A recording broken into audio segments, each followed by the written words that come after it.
As you said, it looks like we're about to get kicked off here. What are you hoping to see from Uncle? What weapon?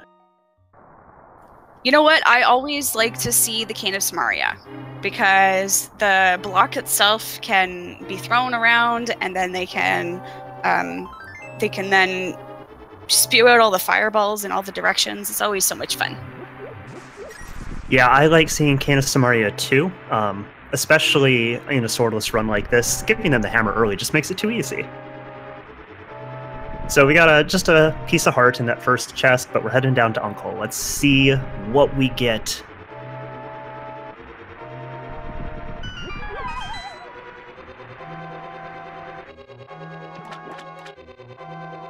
Ooh. Okay, well, we could settle for the hammer. You know, it's kind of interesting. Having the hammer means that that kind of helps with getting through like Aghanim 1, Aghanim 2, because the hammer will allow them to bounce those energy balls because they don't have a sword, right?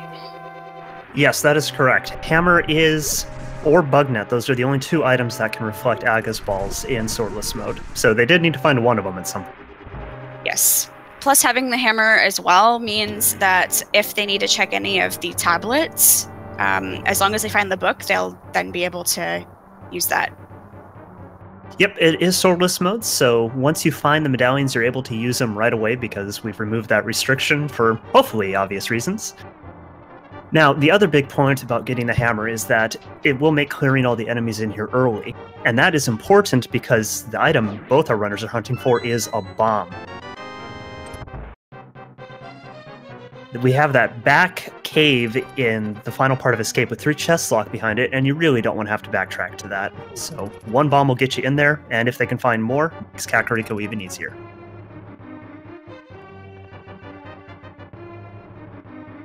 And speaking of bombs, jmeasher actually has already found one. Dataworld hasn't got one to drop yet, so you can see they've killed slightly different enemies. Yeah, and with it being hard mode, this is... Oh, he might want to go back for that. That was a bomb. Well, if he's fast, it shouldn't despawn, and I think he'll be just fine. Yeah, there we go, okay. With it only being a 50% drop rate, they have to be really, really careful with their items. Yes, early game consumables are very important. You don't really want to waste them. Especially because it is not the easiest. Depending upon how the seed works, you might not have enough money to buy bombs for quite a while.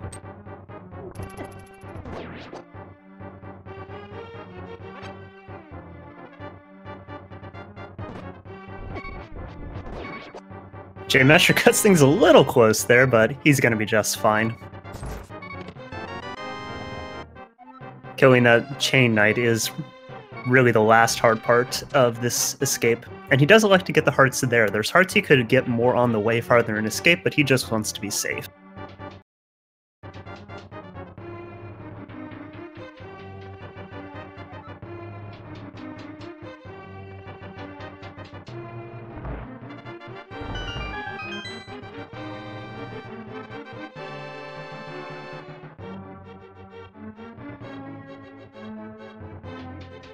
So with both of our runners having found the map in that earlier chest, getting into that back room is even more important because we know there's going to be 3 items inside of it. jmeasher having the extra bomb could really matter when we get to Kakariko. We have 2 locations in there that really immediately require bombs, the well and Blind's Hut. And you don't want to have to walk back down into those just because you're missing 1 bomb. Yeah, so I guess they're going to be hoping for a tree pull or the bush crab having a bomb drop once they get out of the escape. Yes, tree pull being a really important thing early game. We'll see if both the runners do decide, or we'll see which route they decide to take up into Lost Woods. If any of them decide to go check Lumberjack Hut, gives them an extra crowd pull if they want.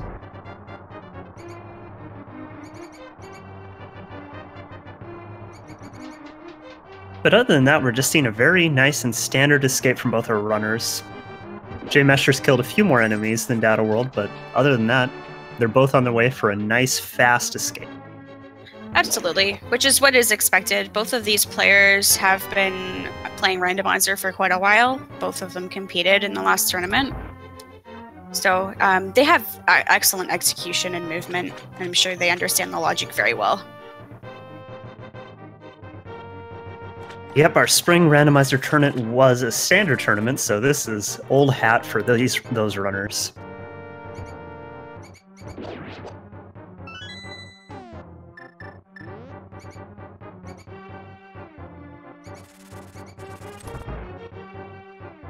Ooh, the mirror! Well, that's a really nice item to find early. Definitely, it'll help with doing some Dark World checks once they get there, but also moving through dungeons. Yeah, being able to warp right back out of a dungeon is a really big time saver, especially in Key Sanity, where you're not necessarily... There's a lot of times where you might have to go into a dungeon and not be able to full clear it. Absolutely, and they're also going to be dipping into pretty much any dungeon, because it doesn't matter if it's a pendant or a crystal. Yep, all of them have to be cleared before we can defeat Ganon. So Data World is the first one out, just over 6 minutes, which is an excellent time. And he's heading up into Lost Woods. Okay, so the other item we saw in there was a small key to Ganon's tower, so that's that first little part of, hey, key sanity, our keys are randomized. Not a very helpful early game key, though. No, and even not really required anyway.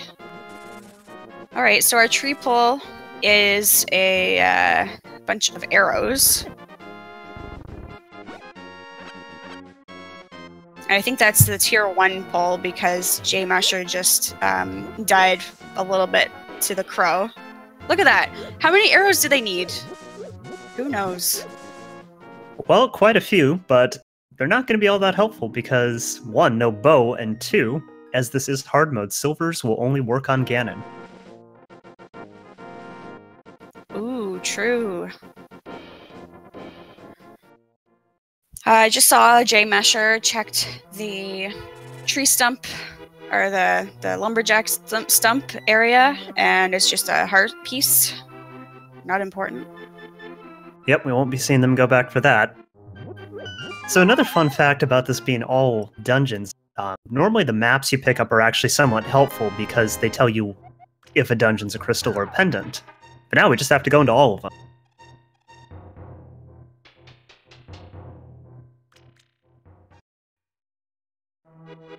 Oh, okay, so Data World's doing something interesting here. He's farming for bomb drops.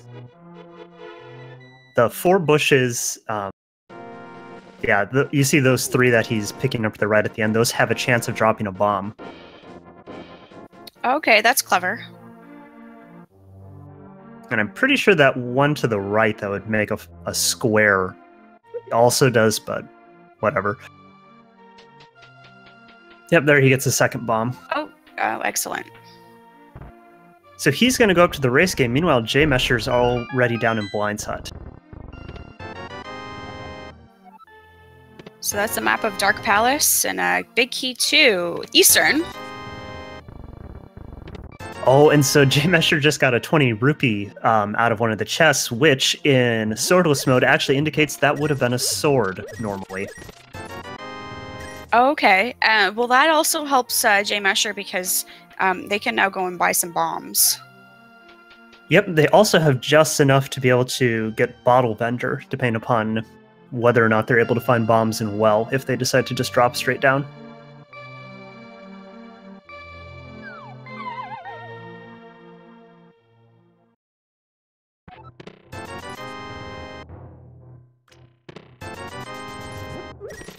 Ooh, and Data World gets Desert Palace big keys. So we've already found the Desert and Eastern Palace big key. Yeah, that's pretty amazing. And jmeasher just found another 100 rupees, so that's enough to buy the lamp from the bottle vendor, and we'll be able to go down and buy some bombs as well. Oh, trying to go into Chicken Hut without bombs. Yeah, that doesn't work quite so well unless you just really like petting the chickens. Now that lamp's an interesting find, because for runners of this quality, dark rooms really aren't that big of a deal, but the lamp just makes them so much safer and so much quicker, and it also opens up some interesting logic stuff to pin upon if they find early gloves or not for going up Death Mountain.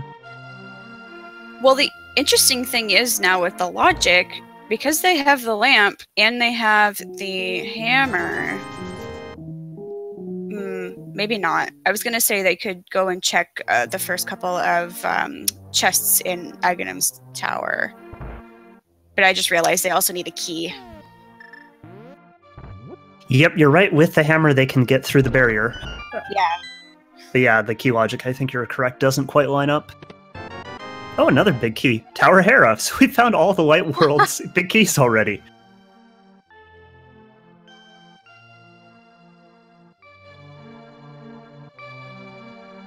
Wow. Wow. It's just hilarious. That's such an odd set of... Like, of all the big keys, we have to find all of them, and we just, oh yeah, 3 Light Worlds in a row, in Kakariko. I love Randomizer. Me too. It's always spicy. And speaking of spicy... But yeah, so normally, an excellent item to find early, and hard, only good for Ganon. Which is really sad. Yep.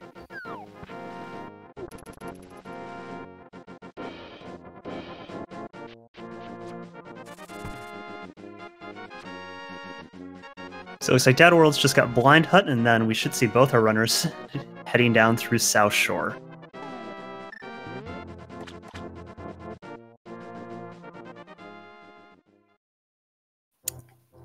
What do you think is going to be the next progression item? Well, yeah, it's a tough one. There's a couple things with the way the game's given us big keys. We could, like, Book gets us into the ability to do most of Desert Palace. Bow gets us into Eastern. And Gloves gets us up to Tower of Hera. So there's a lot of ways the seed could go right now. Absolutely true, yeah. And Gloves also give us access to Dark World, but I don't know if they want to go to Dark World just yet.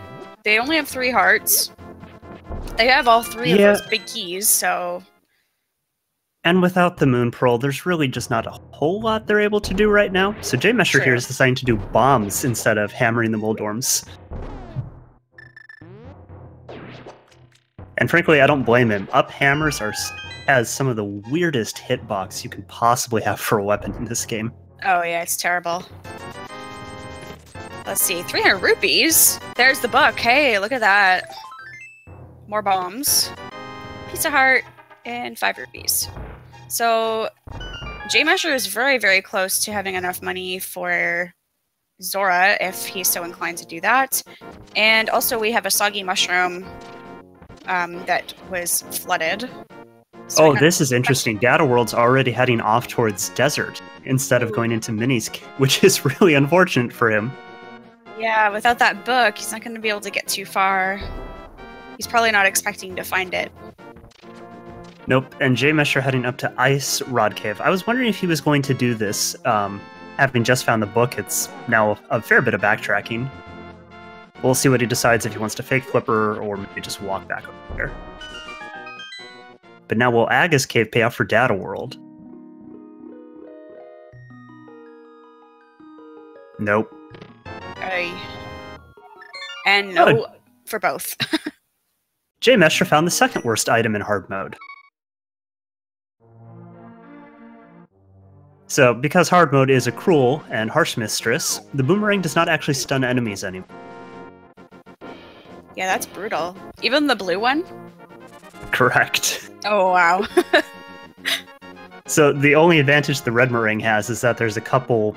there's the 1 or 2 switches in Ganon's tower that you can use the red meringue for that the blue meringue doesn't really work for, to save you a couple seconds.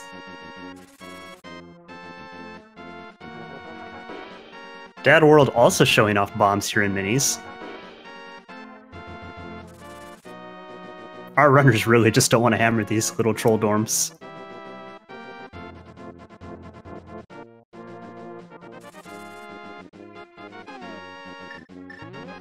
Okay, bombs on Desert Ledge. jmeasher probably won't need to pick those up. And he is the first heading into Desert Palace.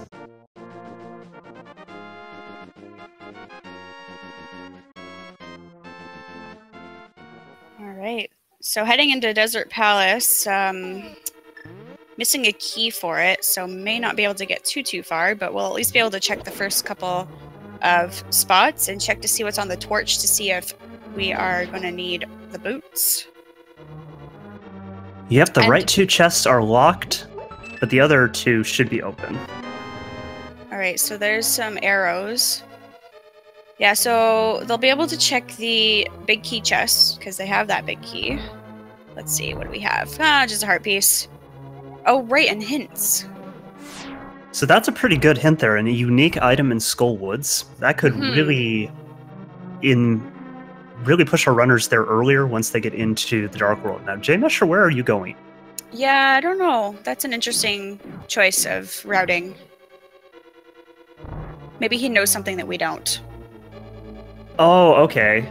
I think he's just taking a slightly different route to go to Aga's cave. Yeah, but he forgot to go and check the big key chest. Oh, he doesn't have the big key. Yeah, he didn't do race game.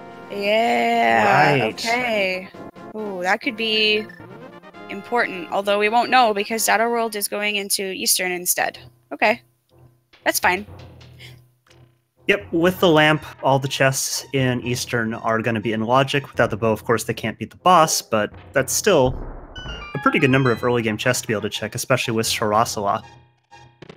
This is true. It's a good decision. It is, with, what is it? Like, almost 10 chests that they can check.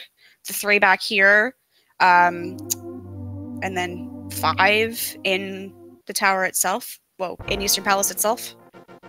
That sounds right to me. Turtle Rock big key. And our second Ganon's small tower key. Boring. On the flip side, once they find Ganon's big key, they technically don't need any more small keys for it. They can actually just clear it straight now. Well, there you go. Always finding a positive to everything, aren't you, Emlyn? I mean, when you're playing hard all dungeon key sanity, you have to find the positive somewhere. Yeah, there's gotta be a rainbow somewhere. It just so happens that most of the time the rainbow is us getting to enjoy the torment of the runners. Oh gosh, yeah. It's definitely much funner to commentate. I certainly agree with you on that. So jmeasher is gonna check to see what our Batman friend has for us. What do we got?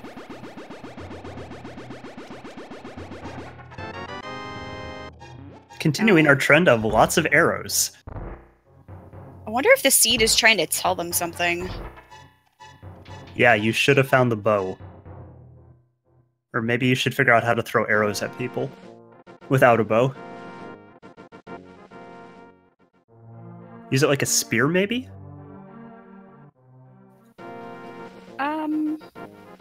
Yeah, we'll go with the spear. That sounds good.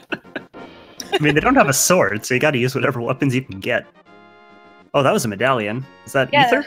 Yeah, that was ether. Oh, look, the other boomerang.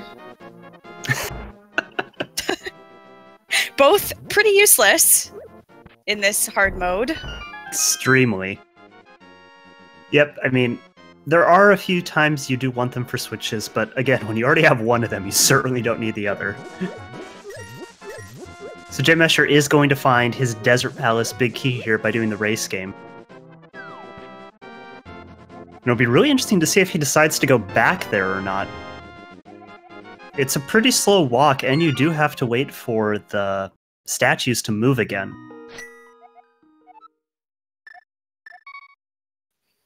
Yeah, I don't know. Unique item is in something palace. I saw ice. Ice palace, okay. Ice baby. That's a really important one, because Ice Palace is one of those dungeons where you normally just want to wait till the end and just kill the boss because it's so much faster. But if there's a unique item in there, they might be forced to do a full clear. And that small key they picked up in the big chest is actually really helpful for routing Ice Palace. Absolutely, yeah.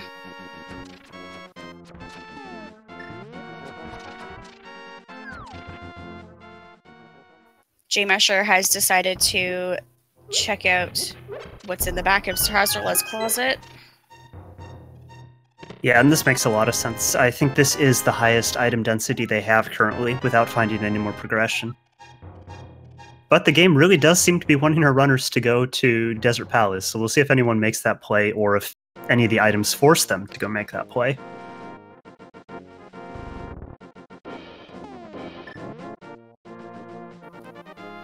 Yeah, so it almost... Go ahead. I was going to say, it almost sounds like there's going to be something in that big key chest of Desert, which Data World is now going to go and collect shortly. And jmeasher, unfortunately, is going to have to go and double dip it. Yeah, it's just one of those unfortunate things of key sanity. Double dipping, normally something you try to avoid at all cost, is just not avoidable, and even less so when you're doing all dungeons. Absolutely, yeah. They're basically almost going to be guaranteed to do a triple or quadruple dip in these dungeons. Yeah, some of them you definitely can see that, especially the longer, more complicated key ones like Palace of Darkness or Turtle Rock. It's very easy for those to force some really bizarre logic. Thankfully, we're still away from having to worry about that, because we're not even in the Dark World yet. Yeah, we don't even seem like we're close to it, because we still need, we need a Moon Pearl, we need a glove.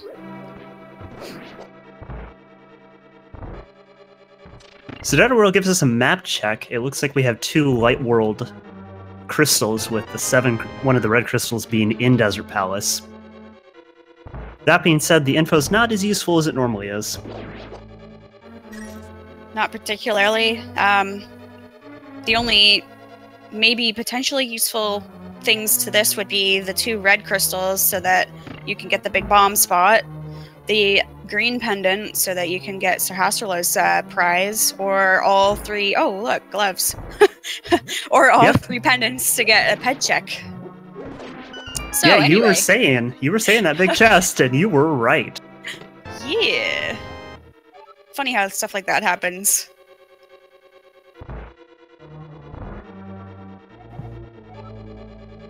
So, it'll be interesting to see if Data World also decides to go kill Landmolas. We have all the items to be able to get back there, and Hammer actually makes pretty quick work of them. But he decides to save and quit instead. Interesting. I don't know. We'll see. We'll see what happens with that one. Eventually he'll have to go back and beat him anyway, but could have had something. I think he's decided he knows where the seed wants him to go. I think he's going to head on up to Death Mountain. There's a lot of progression possibilities up there. Yeah, with gloves, quite a bit of Dark World is now open to our runners. We see Data World is going to do a quick check of the lumberjack ledge. We'll be disappointed to see that it's only a heart piece before heading on up to Death Mountain. Look, when you're playing on hard mode, you're always happy to see heart pieces. Well, I guess you're more happy to see heart pieces you can pick up, but I mean, minor details. Yeah. Although I think in terms of routing, I know that the players would prefer to do Aghanim's castle last, because once they beat Aghanim's tower, the bat takes them to the pyramid, they can mirror, go and defeat Aghanim, and then mirror back to defeat Ganon. Yes, now jmeasher actually just did a very interesting fake flipper. He's heading up to the witch's hut to get that mushroom turtle. Oh, that's really good, actually. And poor Data World is being trolled currently by the little rock gorons, and he only has 1 health left. Oh goodness, what's he gonna do? Oh my goodness. Pause buffer. Oh, I feel really bad now. Oh man. That hurts. That does hurt. Ouch. So despite getting Old Man 2 feet from his door, he will still have to take Old Man back to the cave. Luckily, because he had Old Man, he starts in the middle of the cave instead of all the way back at his house. Yes, that is a very good thing. Gosh, those wild squirrels and cabbages, man. Just for a pocket change? What is this? Yeah, Death Mountain is not a place you really like to be with 3 hearts. No. I mean, it is called Death Mountain. For a very good reason. Yes. But at the very least now he will be able to get up to the top and be able to check Spectacle Rocks 2 items. And if he wants, he'll be able to go check the hint tile in the back of it, which is something we're seeing more runners do nowadays. Yeah, it looks like he might not, since he went into the front of the cave first. Yeah, he's just gonna skip the bombs and the hint. But we will get another small key. Yeah, it'll be interesting. Wouldn't it be fascinating if it's the small key to desert? Tower of Hera, that's awesome. What? That's about as perfect of a spot as you could get, though. So now he will be able to actually check basement, which is pretty important.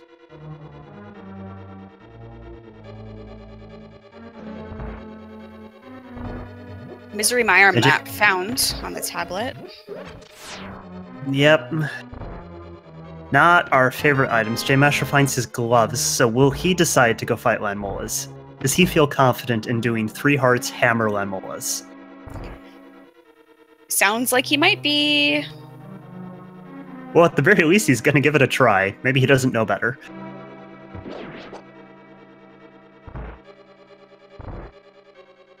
Maybe he's practicing his low percent strats. Okay, so we saw a piece of heart is in a Swamp Palace chest. Not terribly useful, and we got Bombos. Bombos is interesting because if needed, I'm sure they don't really want to, but if they absolutely have to, they can go through Ice Palace with Bombos if they do not find the Fire Rod. Yep, that is a really important piece of progression, depending upon how the rest of the items work out. They'll have to find Fire Rod at some point, because with all dungeons, they do have to kill Trinex.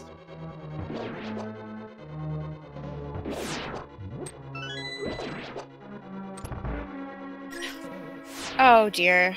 Those Moldorms. They escape the petting zoo and... absolute worst. They escape the petting zoo and just mauled dataworld to death. But he decides to get right back up on it and head into the tower again. And jmeasher is going to go do his Lanmolas fight. Let's see how he's able to do this. This is exciting.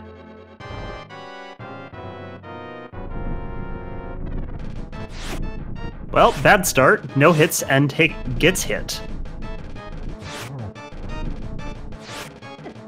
Ouch.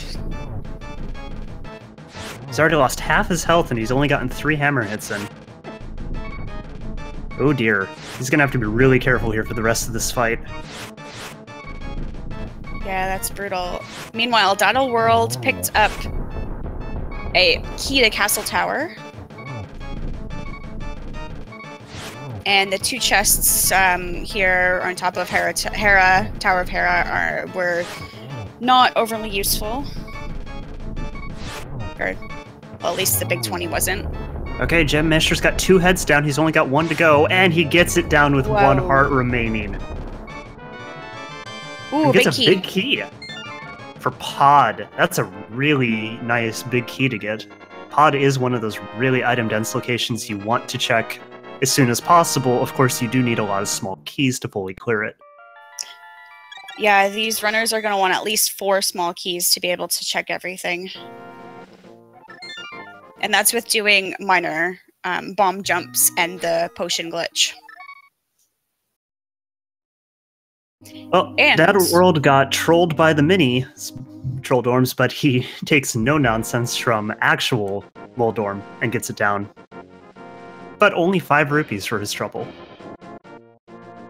Yes, but now he's probably going to want to go down into the basement to see if there's anything useful. Which I want to say there probably is, because there hasn't been anything else. of value, other than, I guess, possibly the castle tower key. Well, actually, for sure, the castle tower key is needed. Yeah, it certainly seems likely, doesn't it? With finding the Tower of Hierarchy right outside up on Spectacle Rock, you gotta think the game wants you to go down here. Yes.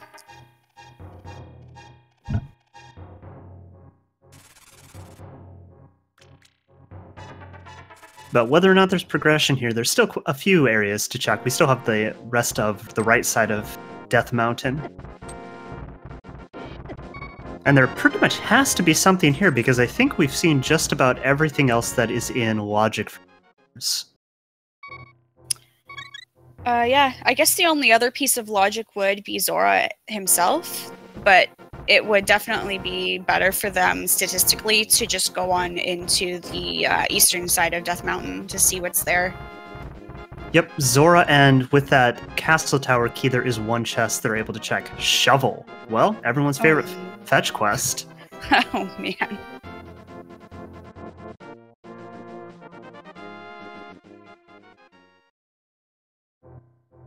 Shovel's always fun to find. Find an item, go have to check another spot to actually find an item.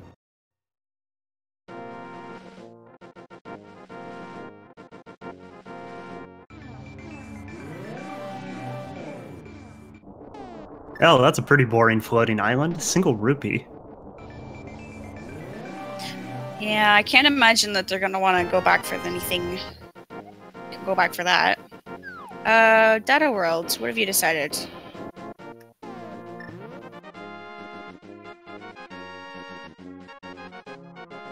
Good question. I don't know. I'm guessing that maybe he's hoping that he'll find a glove upgrade and the moon pearl, so that he can just kind of do a circle loop and then do Dark Death Mountain after. Could be, or he's just hoping to find something to make walking through Spiral Cave easier. That's also an interesting fact. Ether being in the library means that it's a potential that it's needed, so the boots might be required still. We don't know yet. Yep, boots very well could. That's true. We still will have to see what both Swamp Palace and Turtle Rock require to get in before we know if boots are needed in this seed. Okay, the bug net. That's actually a really useful find. Absolutely. In swordless mode, you only have the hammer or the bug net to reflect Aga's projectiles, and frankly, the hammer's pretty hard to do it with. So, we might actually get to see the bug net being used on Aga eventually.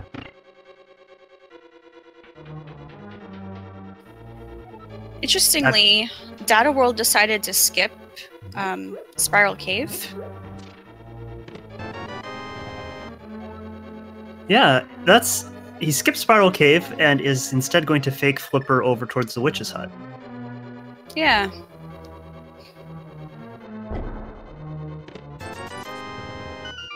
jmeasher pulls off his Tower of Hera bomb jump, and I want to point out both our runners did that bomb jump, and they did it first try. And that's really an important bomb jump to set up correctly, because when you fail that, you fall 2 floors. And when you don't have the sword to help you line yourself up well, it makes it even more difficult. Yep, This is the epitome just walking of in. Yeah, exactly. It's just walking in, getting within 2 pixels of your line, and either lining up with a reference on your sprite or the shadow. And that's hard.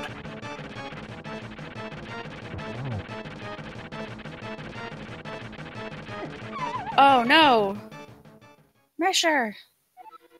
Chodorm claims a victim. But it's the easy one. He just has to go and try again. And it'll only be 3 hammer smacks to get this giant little bug down. What kind of bug? A centipede, I guess? Something like that. All I know is I prefer to have it be squashed.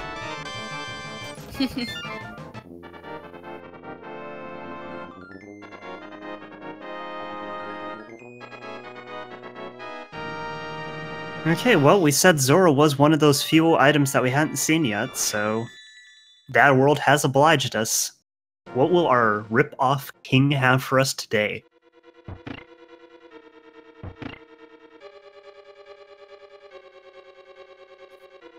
Okay, well, I mean, you did need a Turtle Rock small key. You didn't really want to have to spend 500 rupees for it. But it's not exactly the immediate progression that we're looking for. Nope. At this point, it looks like it's either going to be Shovel Spot or Spiral Cave. Oh man. Man, if it's Spiral Cave, then dataworld's gonna have to go and make the check back up there. Yeah, that's a several-minute hike from Old Man's Cave all the way up to the top and then over.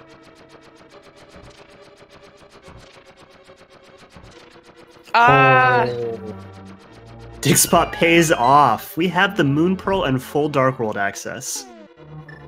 Holy moly. So I'm just sort of reflecting on the statistic thing that I mentioned, that East Death Mountain was more statistically gonna have something, and then here we are, the Dig Spot, having Moon Pearl. Yep, the joys of Randomizer. Okay, so Data World, he hadn't checked Bat, it looks like, so I'm guessing he'll do that and then probably head into Thieves Town as his first Dark World location.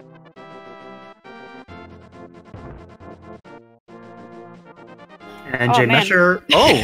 Oh, wow, okay. Yeah, interesting. I was gonna say. With only one heart left, though, he's gonna have to be careful.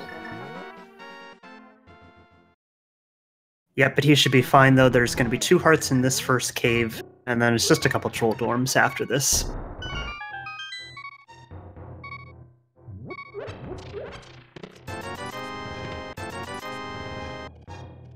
I'm really curious to see if he likes to do Spiral Cave. I just want to know what's in there. With 3 hearts of 3 hearts, it's hard to do with hammer and... Hey. Oh, jeez. Oh, maybe with 1 heart. Oh, no! He gets a double bomb, so it resets. Oh, dear. Oh my. Trying to do these hammer strats on Moldorm. I do not. Like, I feel so bad.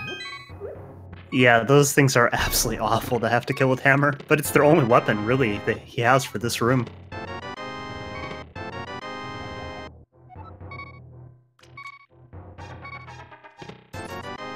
Okay, and Data World is heading into Thieves Town, and jmeasher finds his heart piece, so he's up to 4 hearts.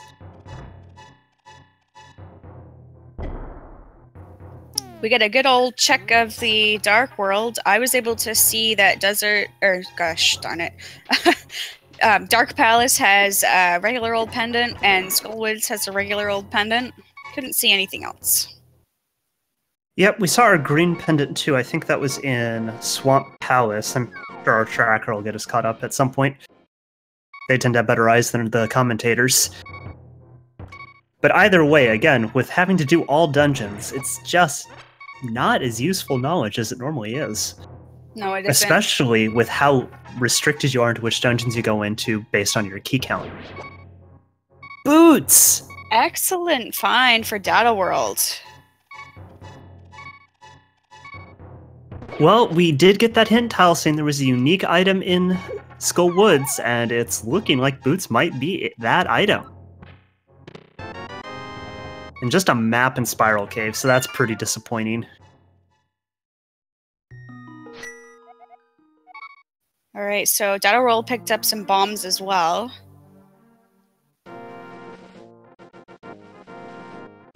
Now it'll be really... So, jmeasher's heading to the dig spot, so he'll have his Dark World access in just a second. It'll be really interesting to see how long it takes him to get over to Skull Woods, because every minute Data World has Boots is a really nice time advantage, especially with our runners not having Flute or any of the other way of fastly traveling around the map.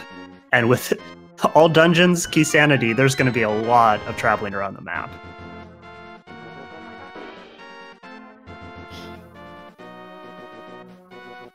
So Data World is going to go and do some of these mirror locations that allow boots. Bonk rocks, not overly helpful. Yeah, but this is a really good time to be getting all those in. He's in a perfect spot to get all 3 of these northern chests done. jmeasher, for his part, is going to go check out Hype Cave. So we'll see if today Hype Cave actually lives up to its name.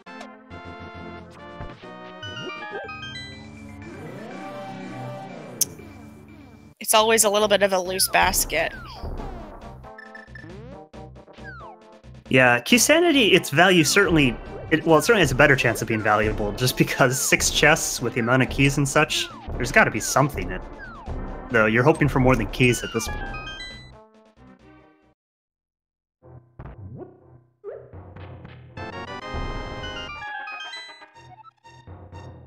Ooh, that was the Swamp Palace key. And the big key of Skullwoods. A boring shield. Bombs. A compass, I think. Yep. So, yeah. Not the best Hype Cave, but some needed... well, sort of needed. We need the small key. But other than that, the big key to Skull Woods is technically a skippable item if we only have to kill the boss.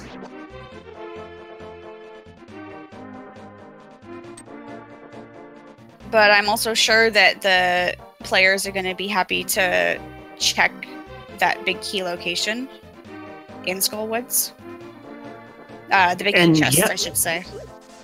Yeah, and in fact, that could actually benefit jmeasher finding that there. It might point him towards Skullwoods sooner than it would have otherwise, and then he'll find his boots. Thieves Town big key. Okay, so that's some good progression, though we still need a small key for it.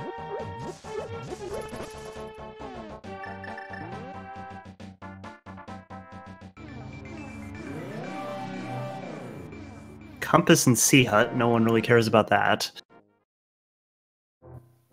And another burrito. So the thing about Thieves Town, finding that big key is pretty good actually, because the only thing that they aren't able to check without a small key is the big chest location in the basement. Correct. We can take that key from the first half and use it to get down into the rest of the dungeon.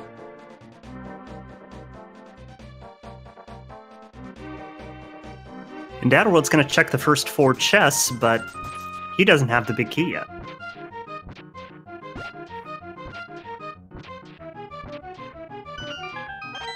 Ooh, a nice little blue ice rod. And flippers, wow, okay. So Dataworld just picked up flippers. Meanwhile, in the digging game, jmeasher picked up the ice rod. Yep, and he's just farming for some extra rupees at this point. Okay, that's a lot of... well, Ice Rod's not progression per se right now. Oh! Dataworld finds Titansmiths. So Thieves Town is definitely the place to be. Flippers and Titansmiths, that is a ton of progression.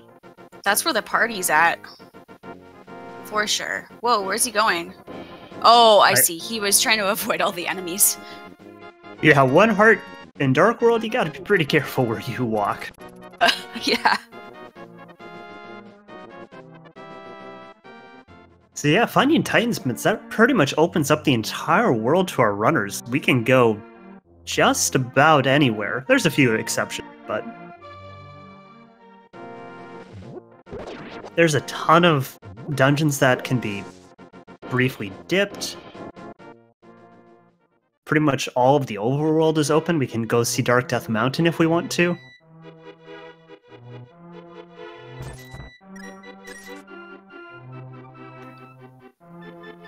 Oh, chat, get ready. Ha. Is Ped dead? We're gonna find out. Rip. Nah. Pocket change. Alright, well, while jmeasher just found out about pocket change, Dataworld picked up the ice rod and is taking our wonderful breadsmith back home.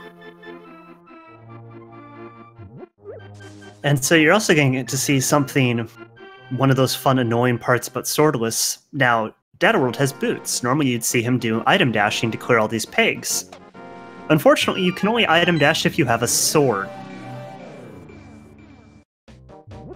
So we have to do the peg game the long way. Oh my gosh, but it pays off. Well, there's the fire rod, so now we can do Trinex at some point. Man, this whole Kakariko Thieves Town has just been crazy for our runners. So many items. So much progression.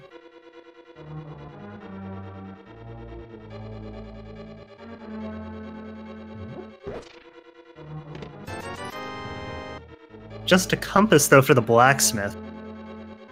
And jmeasher is in Skullwood, so he should... And there is his... Yep, so now he's got his boots. So the fascinating thing now is Dataworld just picked up the compass to Misery Mire, and earlier picked up the map. So I know they don't really have a way to do anything with it, but logically speaking, you're supposed to have both items or dungeon items before you're able to actually go to the boss, according to our logic of the randomizer. So who knows, maybe Vishrius has something. Yeah, we'll need the flute first to find out. Yeah, and the Cane of Samaria. So jmeasher just went in and found... Yeah. jmeasher just went in and found the single arrow of doom in the big key chest of Skullwoods, so not helpful, unfortunately. No, jmeasher is heading into the back of Skullwoods. We're going to get to see the last chest you can check without the fire rod. Let's see if this ends up paying off. The hint said there was one unique item, but it doesn't stop there from being more than one. Well, that's not so great.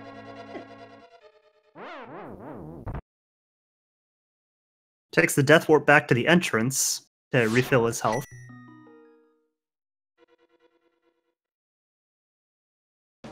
And he will probably be heading off to Thieves Town next, which, as we know, there is just a ton of stuff there. And he will also have the option to do Thieves or blind. Yeah, he can actually go into our dungeon. Goodness. I think we all know what you're talking about. It's okay.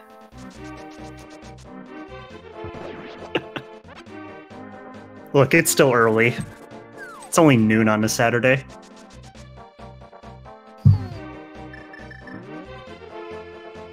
So Dataworld has now finished up all of our fetch quests, having turned in the purple chest and not really gotten much for it.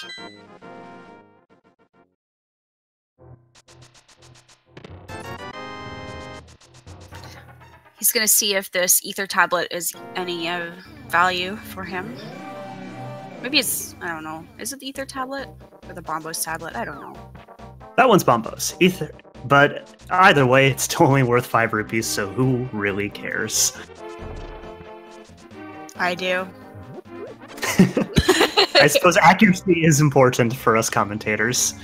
Yes, exactly.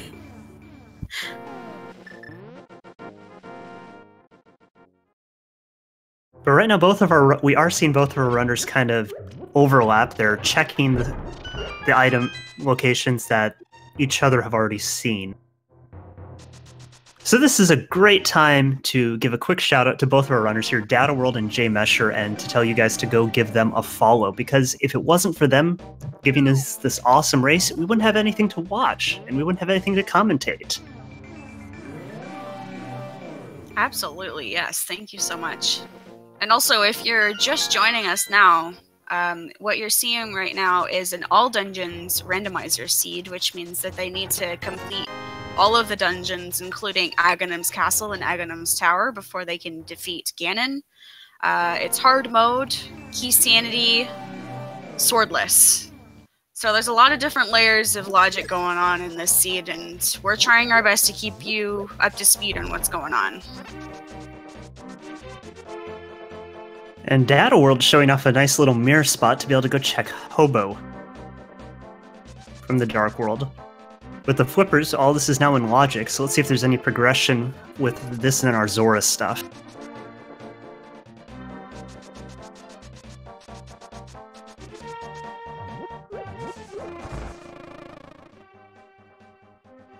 So far, not.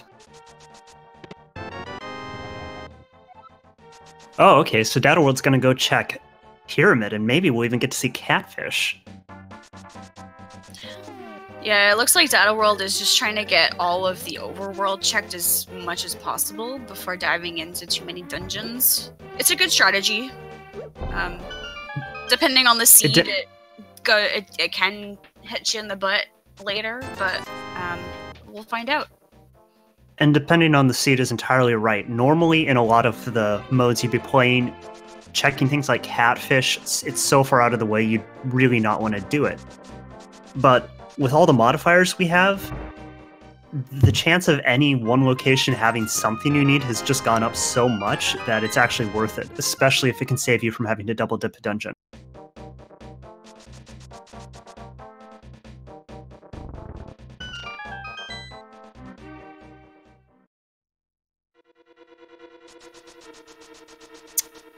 I'm got a question on chat asking how long this seed might take. It could take somewhere between probably 2 hours to 2.5 hours, depending on, I guess, how many double and triple dips of dungeons that the players need to make. Yeah, it's really hard to say. It also depends on if the seed ends up forcing our runners to run into a long scavenger hunt near the end of it. If all the progression and keys just start falling as they start doing dungeons, even having to do all of them, it could speed up pretty significantly. But so far, yeah, this is looking like a long one.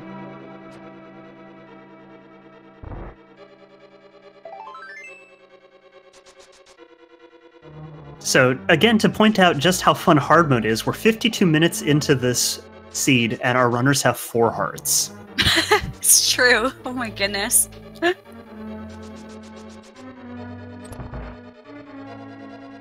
And we're quickly approaching having to do the really difficult stuff in this run, where you definitely want to be having a little bit more safeties than this. Oh, jmeasher, no, don't try this. This isn't going to end well. So jmeasher's going to try to catch that fairy with his bug net, but this is hard mode. You can't catch fairies. Oh dear. I don't know if he realized it or not, or if he just thinks that his net just wasn't working. Who knows? Hopefully he'll have figured that out, yeah, but oh dear. Speaking of hard mode and hearts, I'm just taking a quick look at the difficulty levels here. Heart containers. There are only 6 heart containers around Hyrule. Normally there's 11, so it's dropped by half. Yeah. Hearts are scary. 14 total hearts is all you will get to see in this run. And and because you can't get red mail, blue's the highest mail you can get, that can make for some really difficult fights at the end of the game, especially for Ganon. Chat, if you haven't tried to do Hammer Ganon with about 9 hearts in blue mail, I don't recommend it, because you'll probably just want to break your controller by the end of it. But that is what our runners are going to have to do. Wait, can't they use... I thought we could use the silvers. You can, but the hard part of Ganon is phase 1 and 2 with Swordless. Oh, I see. Yes, you're right. Absolutely.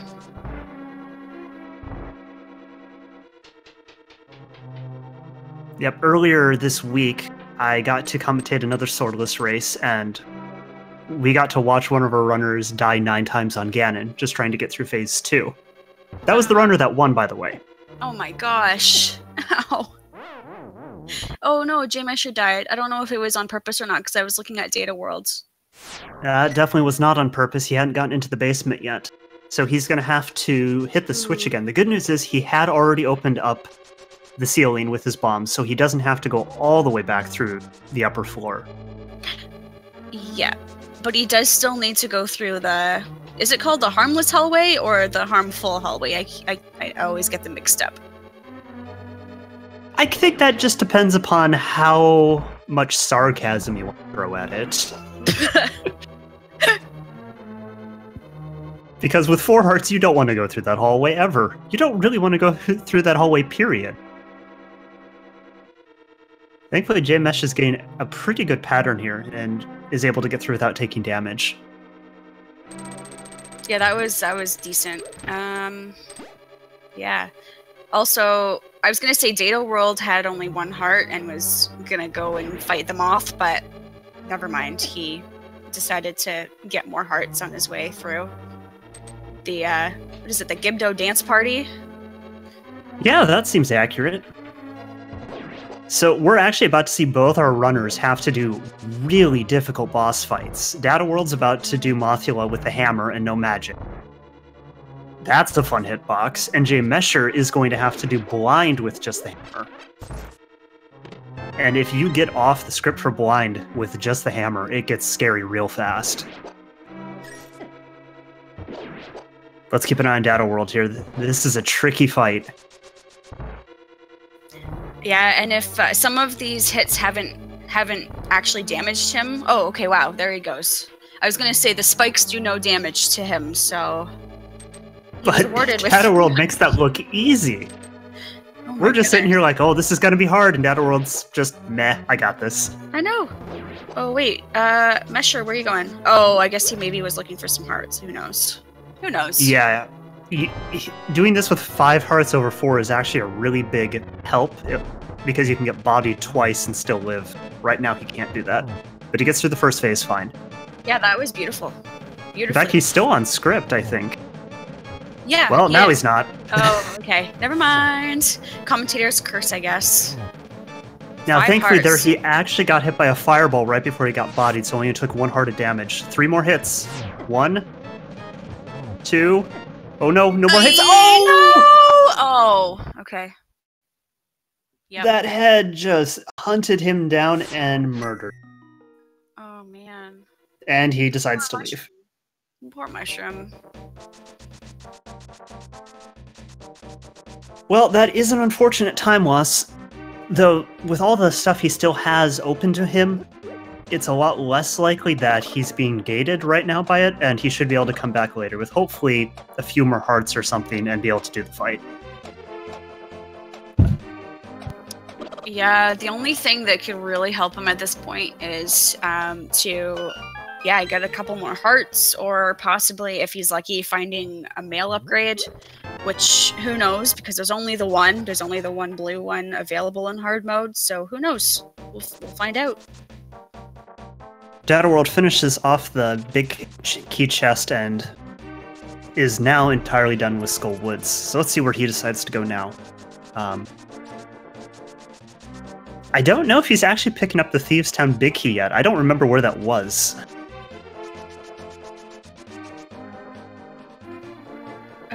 Was it King's Tomb? No, it was somewhere else because Dataworld didn't have it when he ended up in Thieves' Town. It was somewhere on the south area that jmeasher got before him. Oh, it was in Hype Cave. Wait, no, it wasn't.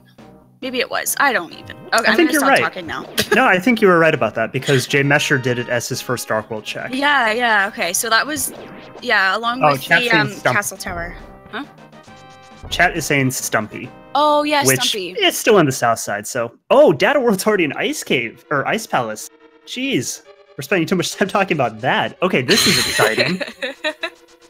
Yeah, having... Oh yeah, the fire rod. So we have the fire rod, which makes this a lot easier. A lot easier being relative, because you're still having to kill everything in here with a hammer. Also 4 heart cold stare. Yeah, that sounds like a fun idea.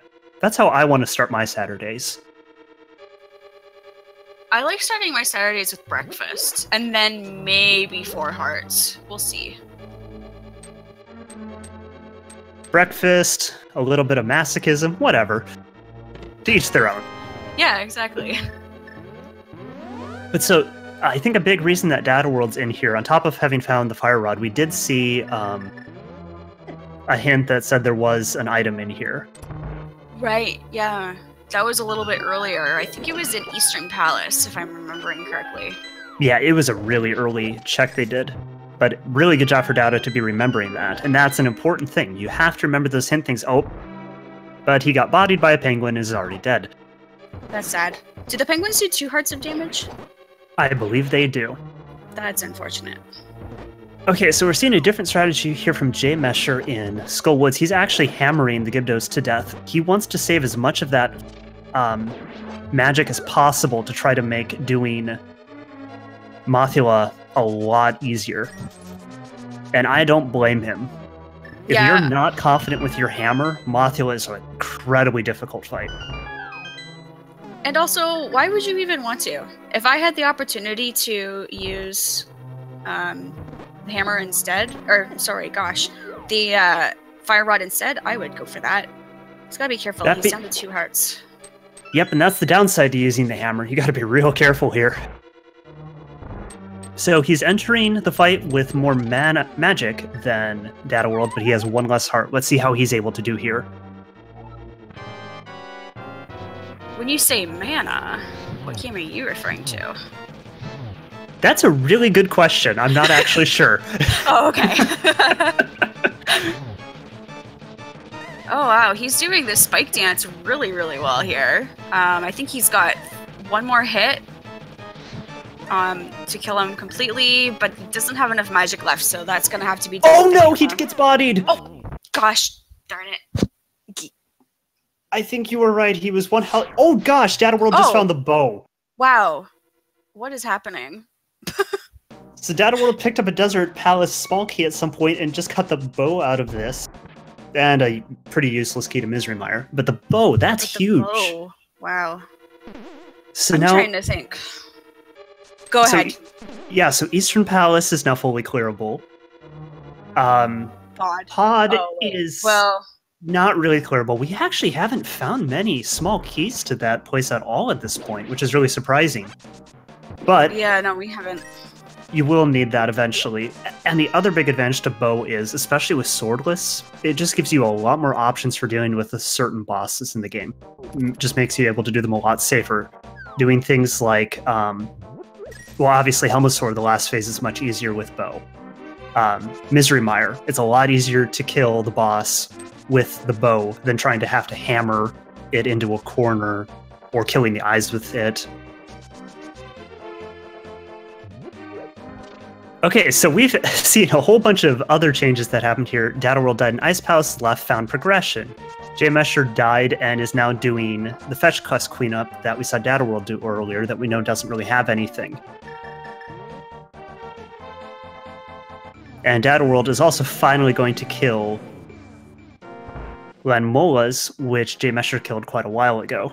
So this is still a really close race. Absolutely. Well, I think jmeasher's strategy is actually really good because I know when I die to Mothula and Blind, I feel pretty tilted after. So I want to kind of go and clear my head a little bit and then come back again later, which is probably what he's doing. Yeah, you're probably right about that. And so Data World now gets to use the Fire Rod on Lanmolas, which makes this a lot easier. Well, assuming you hit the Fire Rod shots anyway. So certainly not ideal there, but he did get enough hits down that he's only got 1 or 2 more hammer hits to go, and there he gets it down. So, a very good job from Data World.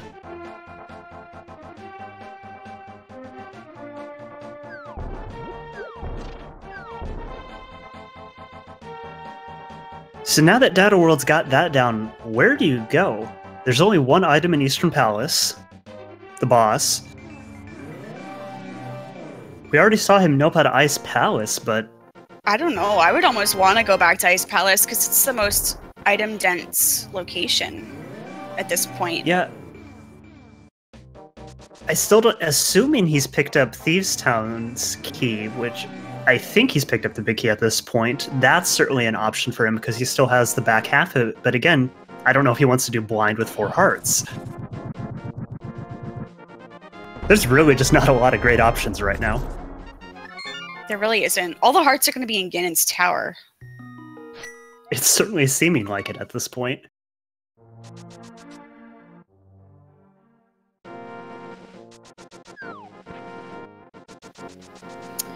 So, in terms of tournament standings, the qualifiers... Sorry, I just want to make sure everyone can still hear me.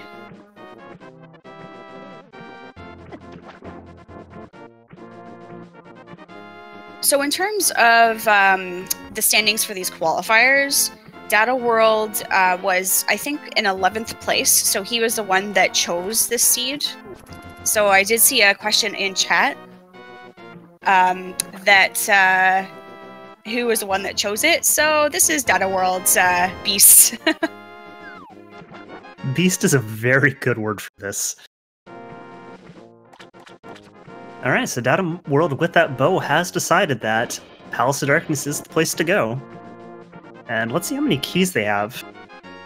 1. Okay, so that's going to make routing in here really interesting. He's got a bottle. So... Oh, I guess you don't really need to do the potion glitch if you have the bow, right? Never mind. Correct, yeah, the bigger thing for them is to figure out bomb jumping later. Okay. So, Quake Medallion, that could... We have all 3 medallions now, so we can get into every single dungeon. So that's one question taken care of. Absolutely, yeah. We don't need to worry at all about what Turtle Rock or Misery Mire medallions are, because we have them all. And I really like this play from Data World, electing to first go into Pod.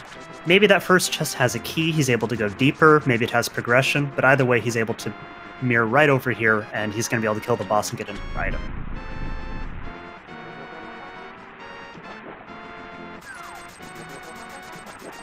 jmeasher gets his $500 small key.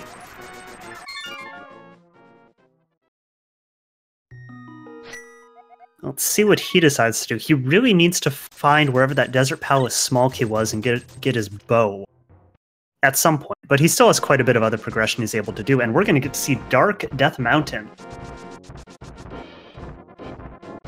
And this makes a lot of sense. There is quite a few items over here. It's actually kind of surprising Data World didn't come up here yet. Thank you, chat. The Desert Palace small key is in Ice Palace, which is horrific. Oh, yeah, that is a little bit of a sad little story that we got going on there.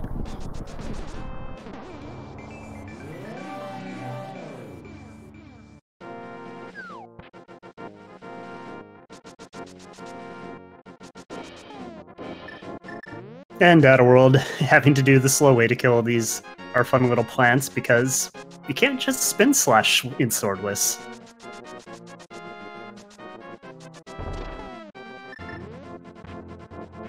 But he's got plenty of arrows.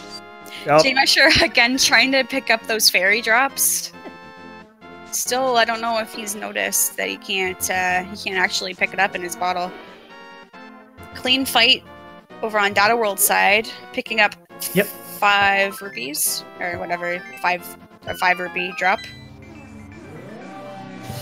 Yep, unfortunately, just slightly missed the quick kill there. And as you did get to see, though, despite our runners having silvers, they don't work because on hard mode, the silvers only work on Ganon.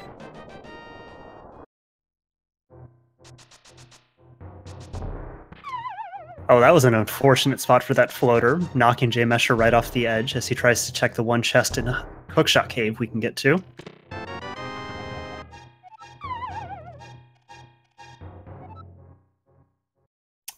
Compass to Swamp Palace. Not what he's looking for. Not at all. So instead we're going to get to see 2 more chests out of Pod, and the hint tile is not useful. A quote that says, "Grumble, grumble." The magic cape. Okay. Significantly less useful in hard mode for 2 reasons. 1, it drains your magic twice as fast, and 2, this is swordless, so you can't hit Ganon with the cape equipped.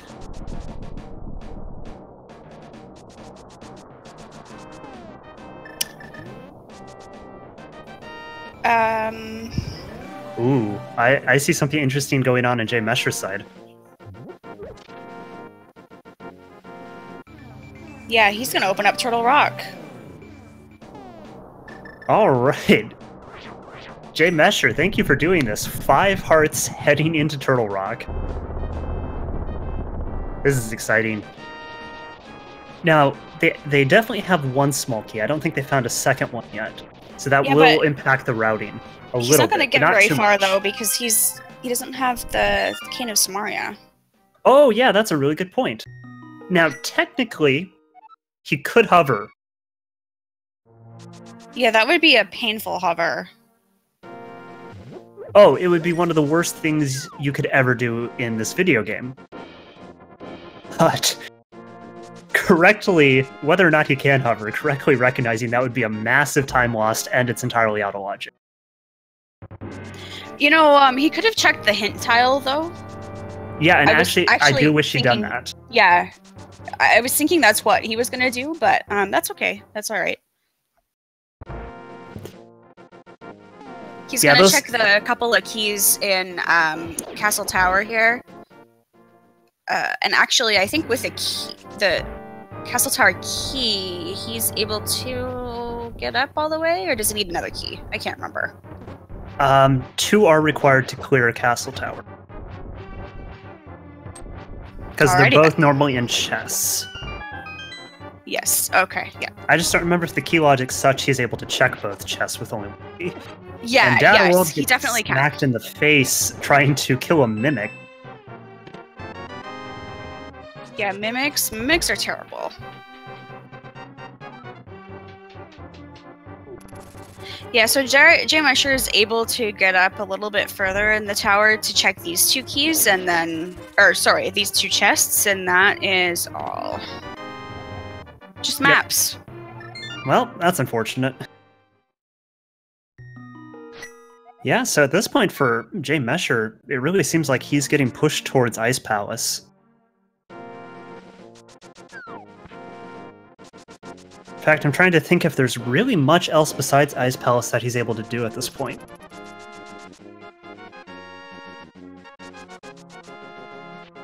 We'll see if he's come to that same conclusion or if he has some other idea of where he can go. Maybe he still has part of the Zora. I thought he'd done all of Zora's domain, but maybe there's some of that still. I think he still needs to check the waterfall cave because he didn't have the flippers the first time he went up. Oh, right, yeah, he walked up instead of fake flippering, so he wasn't able to check the waterfall cave. Excellent point.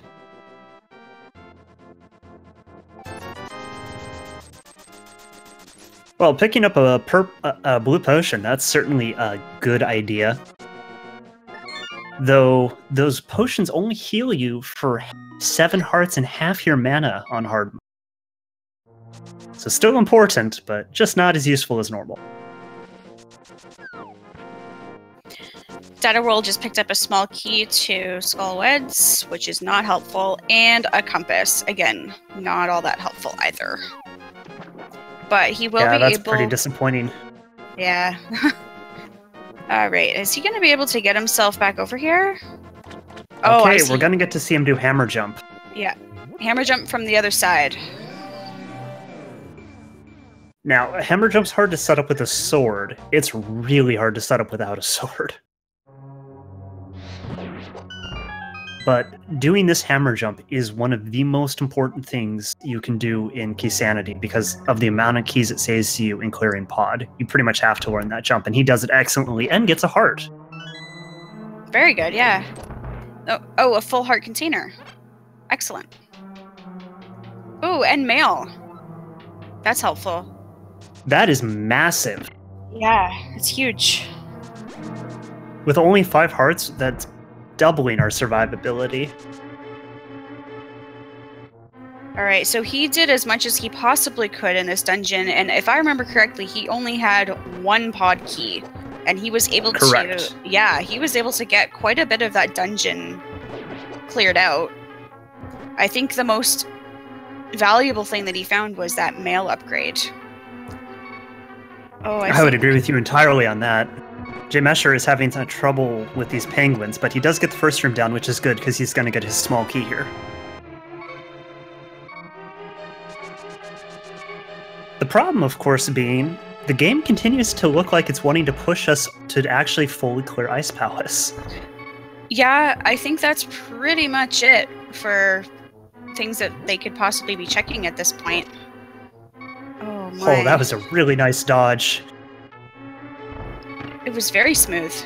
Penguins on ice. Yeah, I'd prefer to see that on Broadway rather than in my randomizer. And dataworld's also come to the same conclusion, and we have both our runners in Ice Palace at the same time. Yeah. So jmeasher has 1 heart. He's gonna have to be really, really careful. Ooh, slightly messed up the stealth holes room, and that's actually really annoying. Those things are really frustrating when they start jumping all around, but he does get... The hint tile, not useful, just saying that there's cash in the sewers. Yep, which they actually had to clear already. Assuming that's referring to Escape, or is that from Swamp Palace? Escape.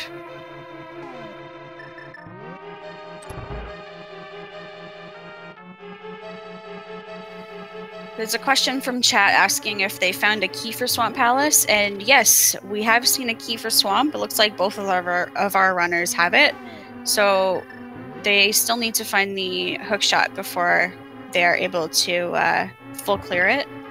But I guess they could still go into it to check some of the chests. Yeah, there's a couple of chests you're able to check in there without it. Again, though, just like most dungeons here, it's just annoying to have to go into. jmeasher does get his bomb jump, but though he does have to be careful here with only 1 heart. Oh, dataworld. And dataworld, unfortunately, didn't quite make the bomb jump, so ran out of hearts and is going to have to start the dungeon over again. And that was a good bomb kill for jmeasher. Yep, perfectly done. That is the best way to do that room when all you have is bombs.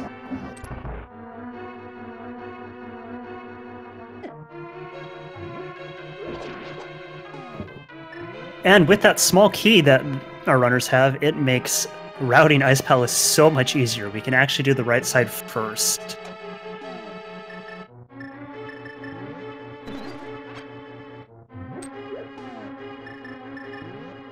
It also makes that bomb jump so much more important because you're now able to fully clear right and then head straight down and do the boss.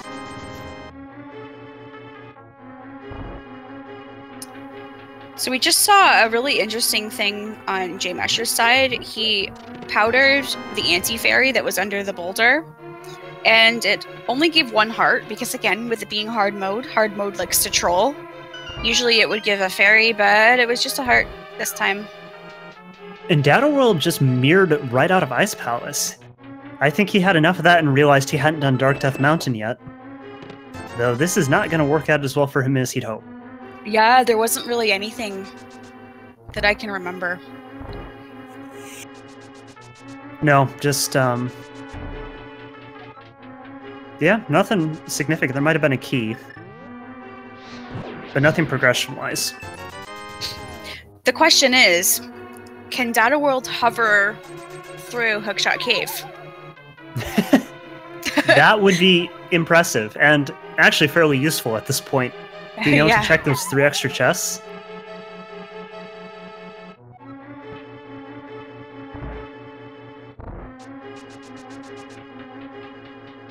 Okay, jmeasher still has 1 chest left to check here, but he's got to be real careful. 2 hearts is not a happy number. Especially not with this room. Luckily, he knows where to find some useful hearts. I don't know if, do you know what happens? Oh, never mind. I answered my own question. Ignore me. All right. Dataworld finding the map to Hyrule Castle. Hook shot! Ooh. Okay, so Ice Palace was required, and that's why. Yep, absolutely. That's our first major piece of progression since the bow, and that is super useful for jmeasher. It is, for sure. And the thing is that jmeasher doesn't have the bow yet because he hasn't gone back into... Oh, it might take him a while to find that bow because it was in the right half of Desert Palace. Yep, and he's having a really hard time getting out of this room down to just 1 heart. Now, the good news is the bow didn't really open anything in terms of progression yet. So if he gets it a little bit later, but he's able to head into pod with more pod keys, he could actually save some time by being able to head in there and do it all in one go. Oh my. So he's gonna try and do this with 1 heart. He does have a blue potion. I don't know if he has a red potion, but he does have a blue one. Now, I think we're going to see him first break Cold Stare and then drink that potion, so he'll have full Fire Rod use in this fight.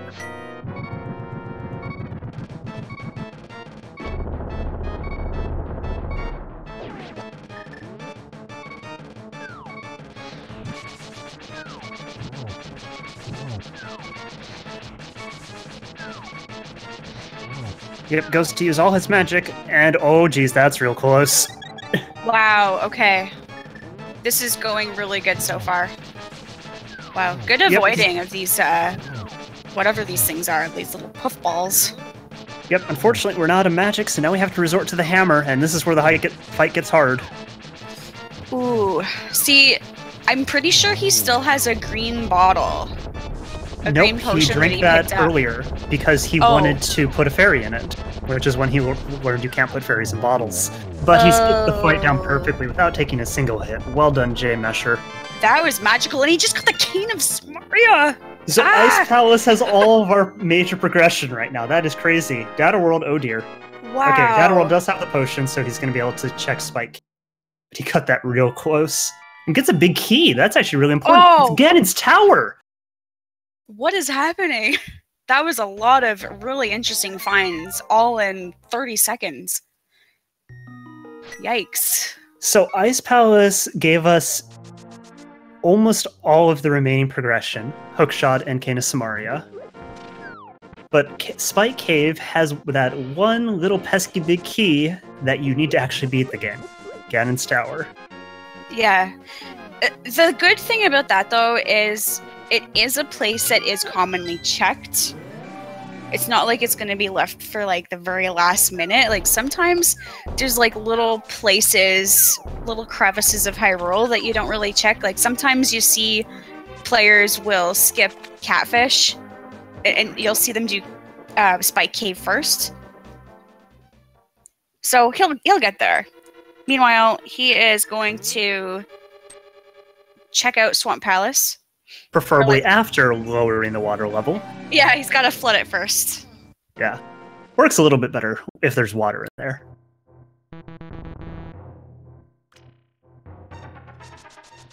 Oh, Data World's going to go check Bumper Cave, which does have a key, okay. So that is important.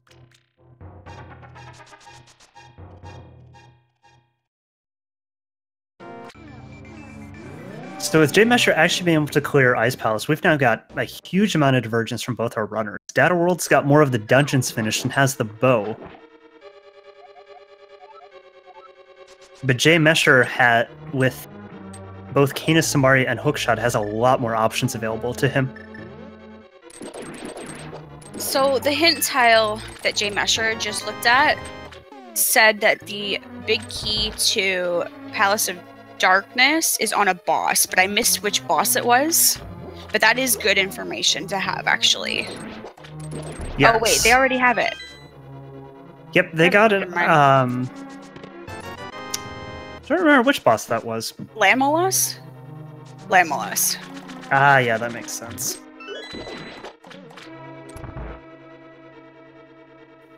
Never mind. That's the tough part about Key Sanity. There's so much other stuff to keep track of.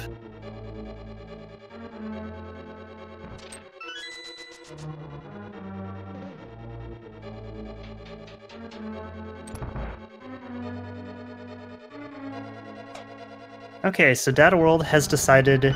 Well, he already did the front half of Thieves Town. Time to do the back half. And it's certainly necessary progression and a good call from him. Shouldn't get him anything he's desperately missing. Yeah, absolutely. But he will at least get his one of his missing crystals, at least. Yep, and that when he finishes Thieves Town, that'll actually be his 5th finished dungeon already.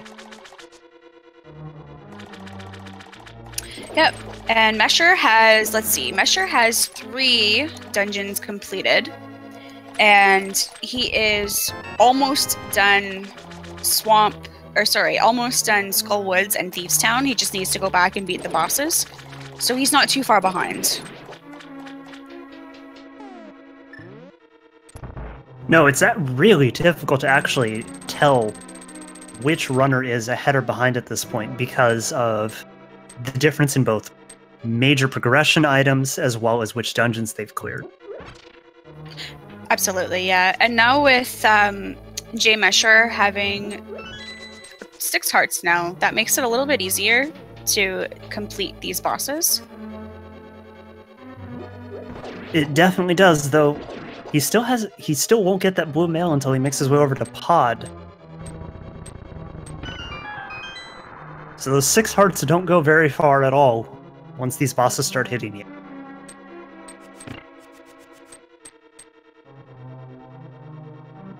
jmeasher showing off one of the few uses for the boomerang in this mode.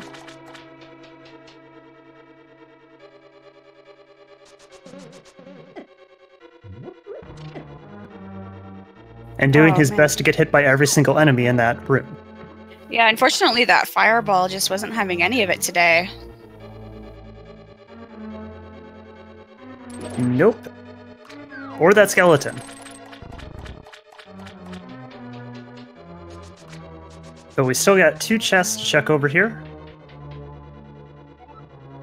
Let's see if these are important. Data World is at a full 6 hearts as well with blue mail. He should be in a really good spot to be able to do blind. So that's the 3rd bottle full of blue goo, which is helpful. And there's a flute. So that is good, because that gives people access to Misery Mire.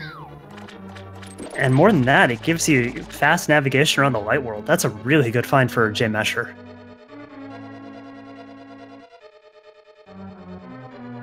And look at Data World, just sticking on script here. Well, until I open my mouth. One more hit, though, and he'll be done. He almost stayed on script, but that's okay. He managed to complete them and got awarded with a big 20 and a crystal.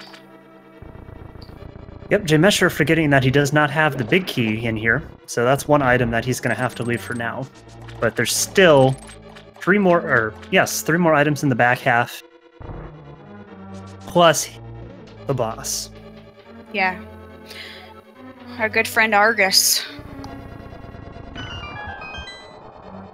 Otherwise known as Slideshow Boss, due to the fact you get to do a lot of menu. Ah, yes. Oh, man. Oh, wow, we found a... Oh, goodness, what's it called? A fairy. That was a really good timing for that. It sure was. Argus is not the most difficult boss to do, but it's still nice to have a few more hearts to make it just a little bit safer.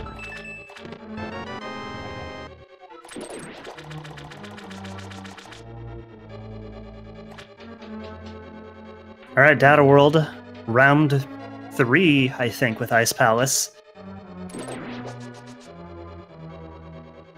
He needs to get through here. This is where all his progression's being locked behind.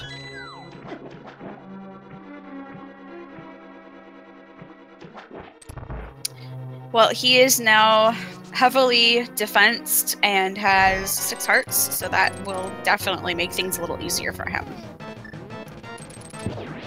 Definitely a little bit easier, true, but he still just has bombs and the hammer to be killing these penguins with, and that's no fun at all. Oh yeah, he managed to get through it without taking any damage, so that's always a good sign. jmeasher is doing a very good job of grabbing 2 puffs at once and killing both of them. That really speeds up this fight, and this is a super important skill to learn.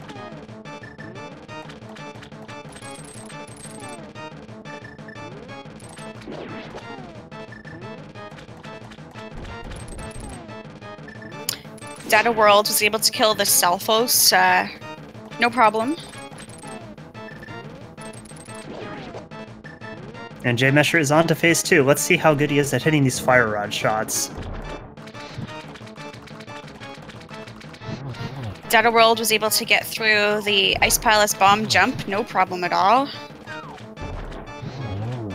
Nice change after dying there last time, and jmeasher gets Argus down.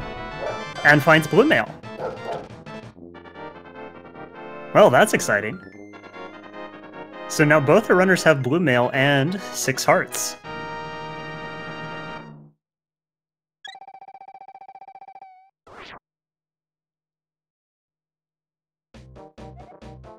That's actually a really, really useful find for jmeasher because based on the way he's been going, he's just not wanting to head over to pod for a while, and I don't blame him. 1 key is a pretty annoying number to have to go in there with.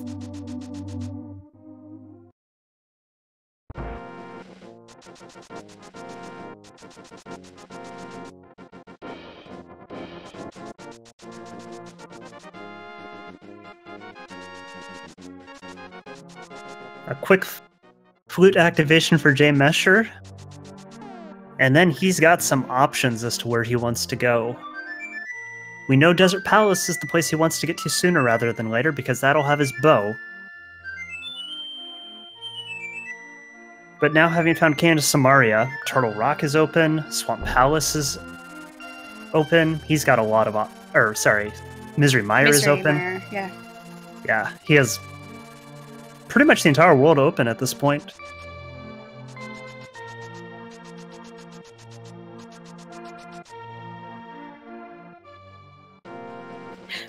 Alright, so he's gonna go to the library, pick up Ether.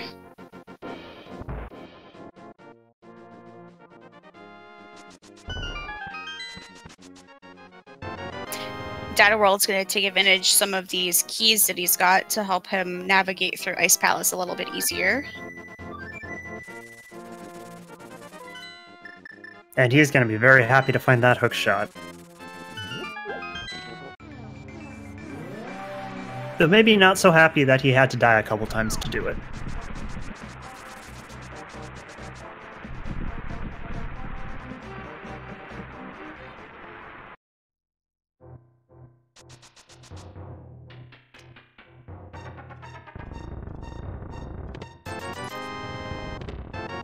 And an excellent bomb jump there from dataworld, so he's able to get these that last chest that he was missing.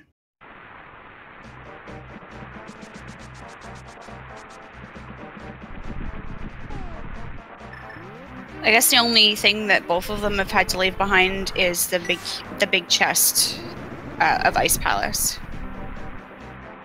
And it's really worth remembering that, because there's that chest, there's also the big key chest in Thieves Town, neither of which our runners were able to open. And if there happens to be a needed small key or something else behind there, that could really mess with them.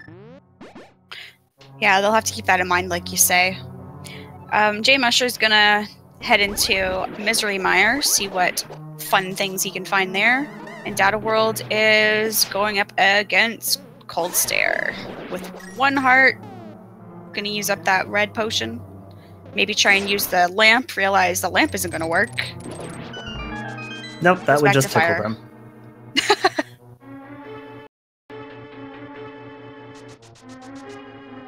So Misery Mire is one of those dungeons that goes up dramatically in value in key sanity, because normally it only has 2 items in it, but it has so many chests. And since those chests now can have anything, it's a lot better to go into it.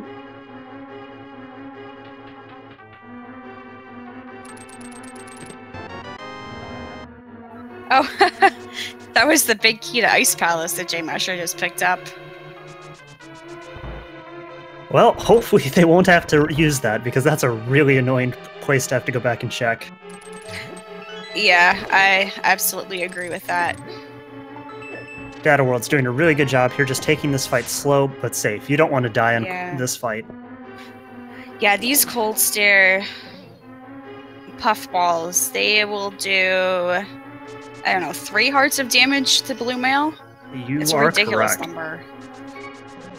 Yeah, and it is 3 or so minutes to get back down to cold stare if you die on it.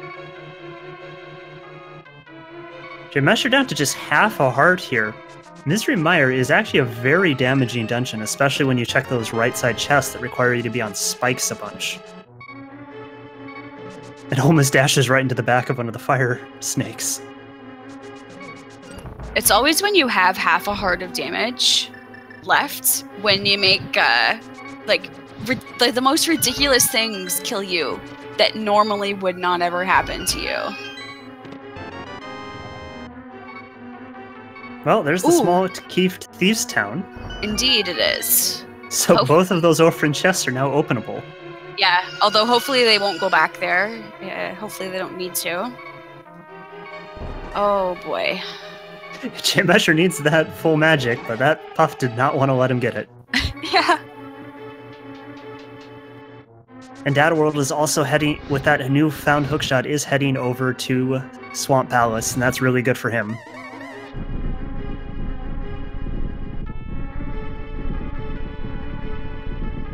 He'll find his flute, assuming he ends up checking the left side, and I imagine he will.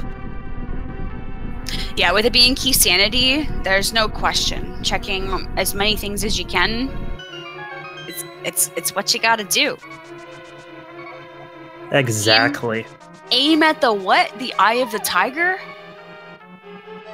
Is that what that hint said? It might have.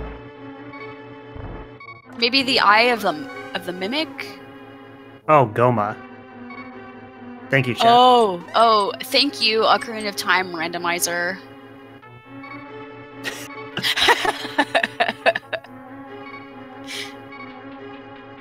So, when Dataworld finds Flute, he's actually going to have found all of the progression items. And at that point, the only thing left for him is keys.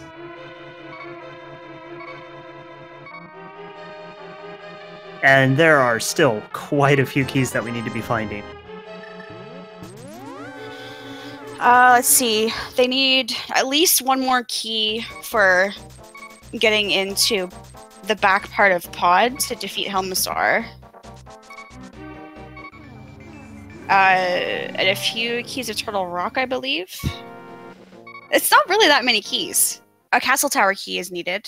Yep, that's the big one, I think, looking at what's left. But there's a lot of locations that can be hiding. True. And jmeasher is in Desert Palace, so he's also going to find his bow. So both our runners are going to have all of the progression items at almost the same time. Dataworld's going to be just slightly behind picking it up here in Misery Mire. Though he does have more bosses down.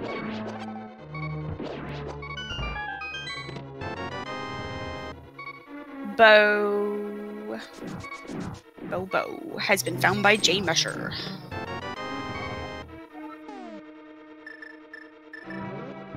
What's he gonna do with this half heart he's got left? That's a really good question. If I was him, I would have gone and just killed myself in the first room of heading up to do Landmola's. If you just want to get a hearth refill, but instead he can check Checkerboard Cave.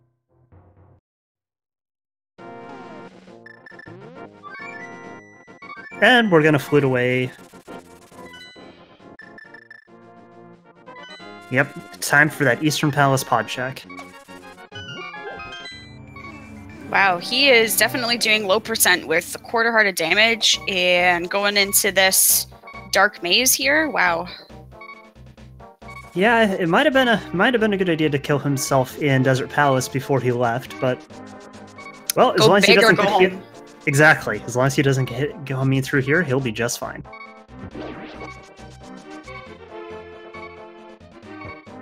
He's just going to take it slow and steady.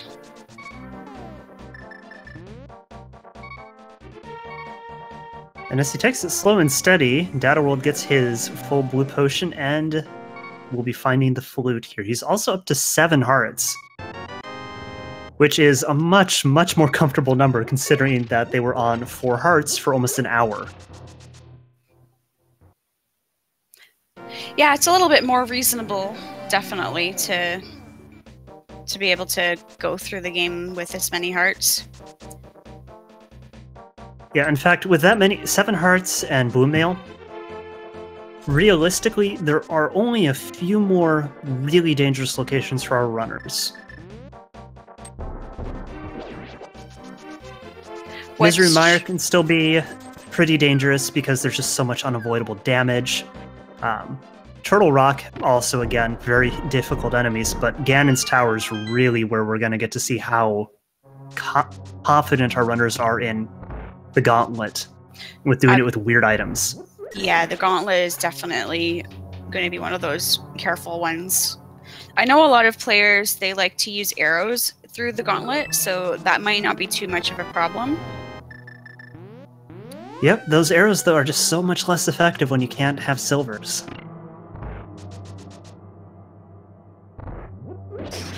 Yeah, very true.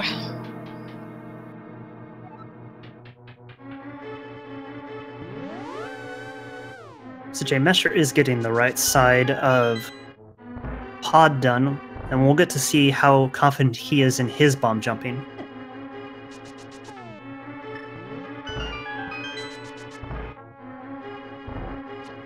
Again, bomb jumping in pod is one of those mandatory skills for you to learn if you want to play Key Sanity.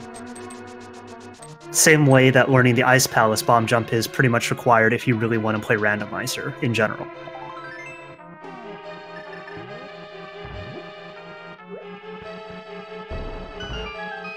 And Dataworld is on to his boss fight. Let's see if he's able to get some nice quick doubles. He's going to take it slow and steady, too.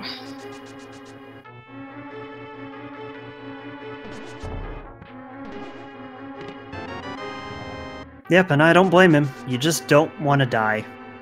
The amount of time you save versus the amount of time you can lose here is pretty major. Yeah, exactly.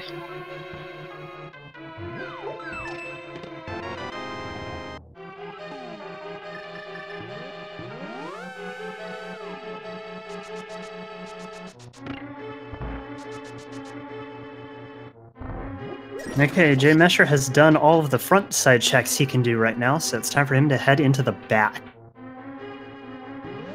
And Dataworld, let's see how he is at his fire rod strats. Doubles is what you want to see here.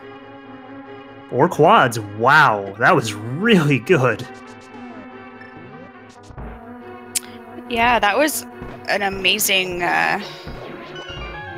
fight. So that green pendant, I saw jmeasher earlier. He handed it into Sahasrahla and was gifted with a key to Turtle Rock. Definitely helpful. That is one less key that they're required to get now to get through the rest of this game. I think we're looking at needing a Castle Tower key. That's it. That's all they're missing. Yep, I think you're correct. They can steal a key out of Turtle Rock, and that'll enable them to finish it.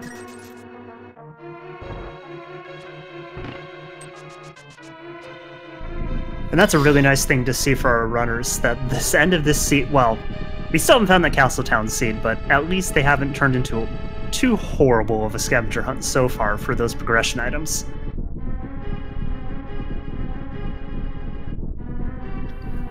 The good thing about this Castle Tower key is that it could be in Ganon's Tower, and that is okay, because they can defeat Aghanim 2, and then do more things around the overworld if they need to do any more checks if they don't happen to find it.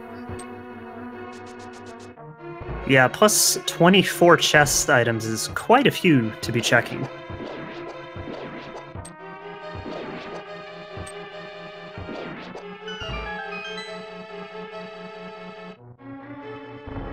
So interesting, jmeasher has chosen to use his one key to actually head straight to Helmasaur.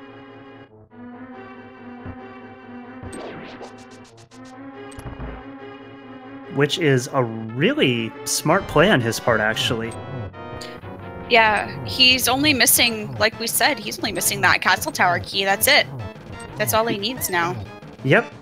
And while it still could be in Pod, we know it's not in the Dark Maze, because dataworld checked that earlier.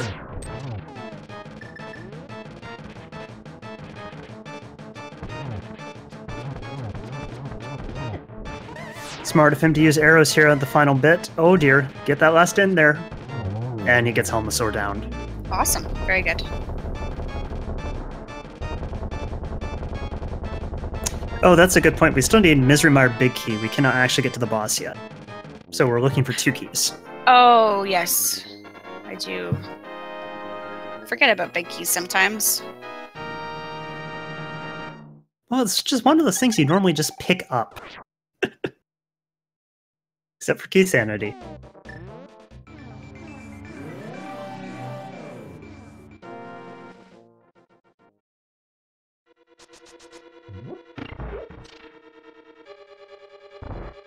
Alright, so let's see how Data World does here in Misery Mire. Tricky little dungeon to be navigating. Yeah, there's lots of little hidden places where keys pop up, or where chests pop up. And while jmeasher did come in here earlier, I believe he left quite a few. He left at least one chest. I think he left a chest. Maybe he didn't. Maybe he did end up getting the full clear of it. I think, or at least that he could anyway. Yeah, I was gonna say, I think the only thing he missed would have been the big key chest.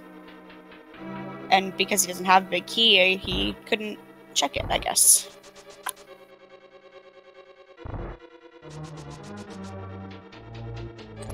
Yeah, I think you're entirely right on that. jmeasher is going to go get his Eastern Palace boss, which should be a real quick fight for him.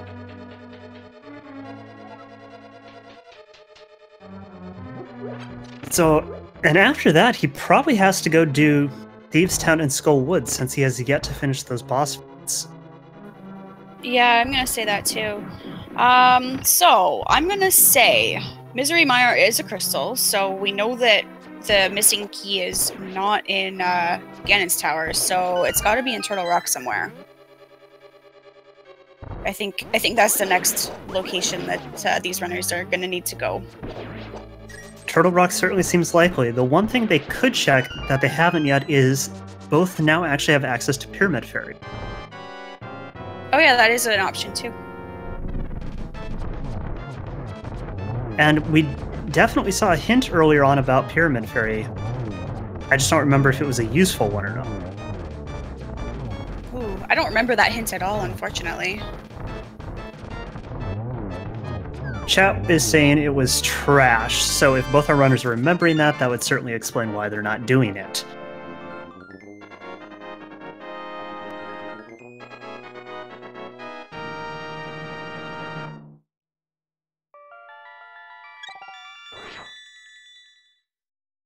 And one other tricky part here for Dataworld is that Dataworld is actually going to have to find another Palace of Darkness key, because he did use the one he had to get into the backside, so he'll still need one more. One more that jmeasher does not need to find.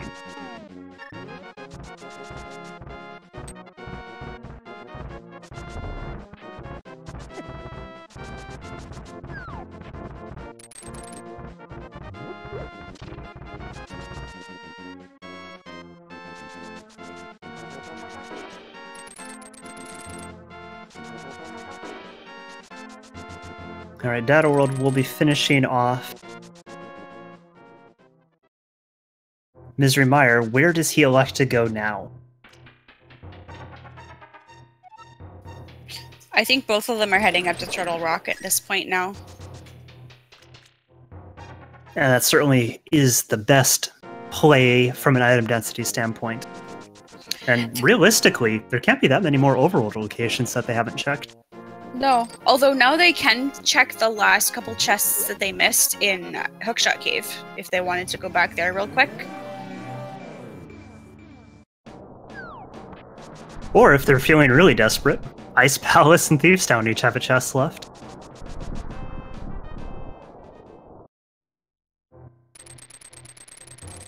So we do see that jmeasher is going to check these last 3 chests before heading into Turtle Rock.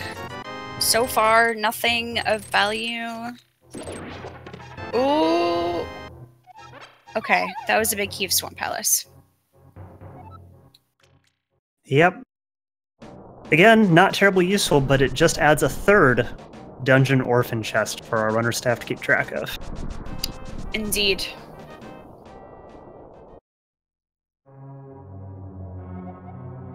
Go to the next room.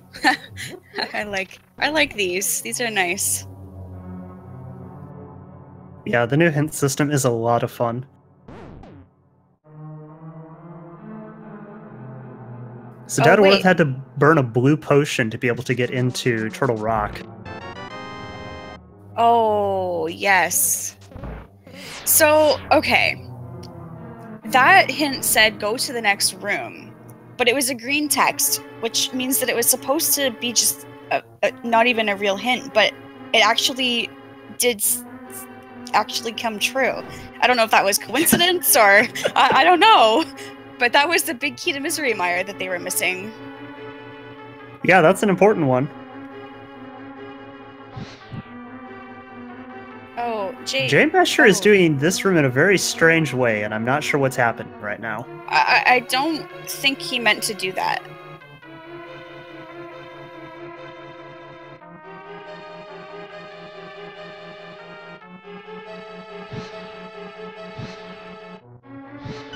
Okay, so he elected to do the non-hookshot route through that room, which is a little odd because he did have the hookshot, but either way, he gets through it.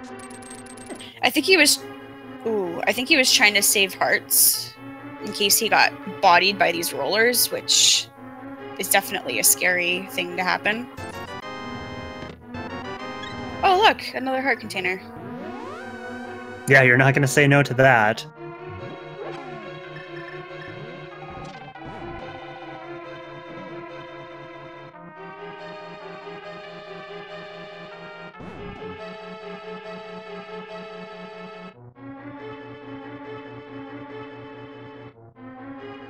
And deeper into the dungeon we go. This is the first really tricky room.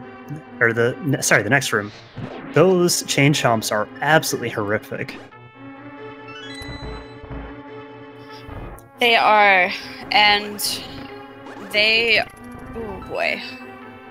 They do, I think, 2 hearts of damage with blue mail. Ooh, it's a lot. Was that the small key to Dark Palace? Is that what that said? Because if it is, then that means that saves dataworld to go back in and get pod done. It was that or Ice Palace. We'll find out in just a second here because dataworld's going to be getting it in just a minute.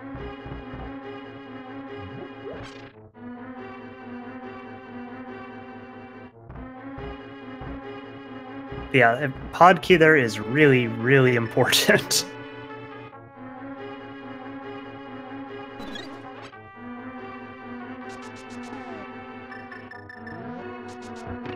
Yep, pod it was. So no hunting for that key for dataworld, and that's a huge relief for him. Yeah, he must be happy about that piece. Skullwood's small key. They're still looking for that castle tower key. Yep, and that is going to probably be the big break for whichever runner finds it first. Now, don't forget though, jmeasher does still need to go into Spike Cave to get Ganon's big key. He does not have that yet, and that is certainly a required item. That is true. Dataworld is going to skip that middle chest and opt to continue on. Yeah, jmeasher actually, by checking that middle chest, he's going to be in a bit of a tough spot here with routing. Because unless he finds the Turtle Rock key in Turtle Rock, he's not going to be able to finish it. He has an extra key, it looks like. That's probably why he was able to do that.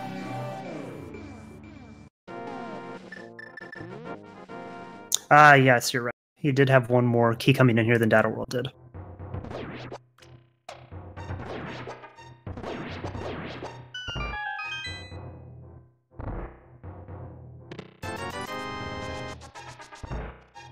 Well, Mimic Cave is a waste. Yeah, they don't really need any more money. Oh, okay. Chat is mentioning that the green pendant was Turtle Rock Small Key, so Sir Hazrla had it. Wow, Sarasala actually having something vaguely useful for once.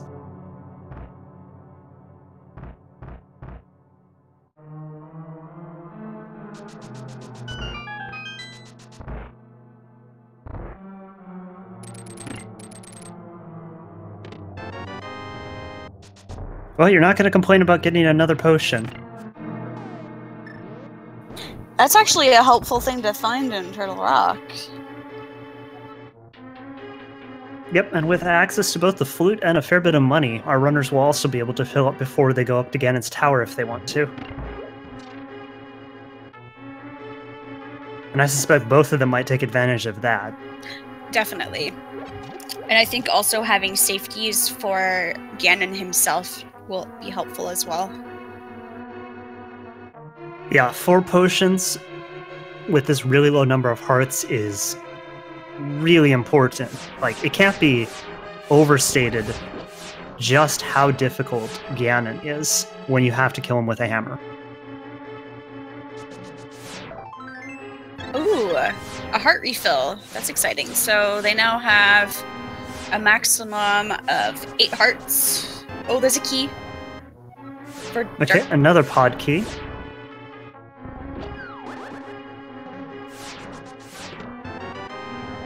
Ah, yes. And the other Turtle Rock. Yeah. Okay, so they can go ahead and go and defeat this Trinex guy. I hear he's a fun at parties. And why is that? Because he's I don't know. I don't have a good catchphrase for that.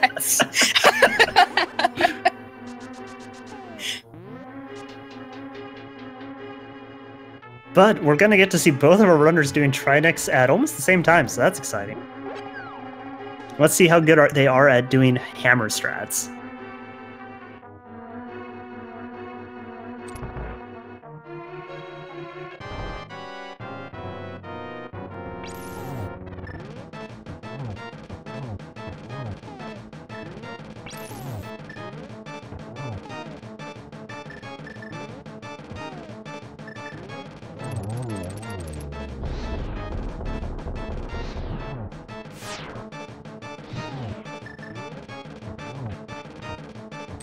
Okay, dataworld's getting pretty low on health here. And he elects to use a potion. Really smart decision there. You don't want to die in this fight, especially since neither runner took the shortcut safety. You would have to walk all the way back through this dungeon. Alright, well both have defeated the 2 heads, so now it's just the snake that's left over for them. A couple of hammer hits. 2, 3, 4, 5. Oh, jmeasher down to 1 hit, and he also elects to heal. Smart move, definitely.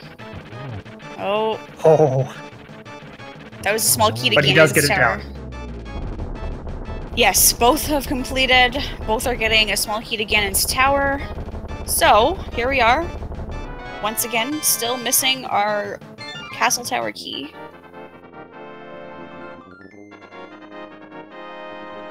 Yep, and Dataworld has 2 dungeons left to do, while jmeasher has 3. So I imagine at this point we're going to see both our runners heading straight back into their missing dungeons.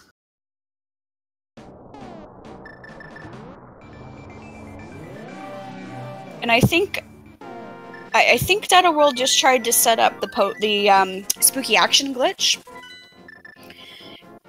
if you set the camera in a certain way, when you first mirror into the dark world, it sets some weird values for your fire rod shots later on in the dungeon, which allows you to completely skip some of the bombing situations that you got going on. I'm not sure if he's doing it or not. Yeah, it is a nice little save once you get down into the basement.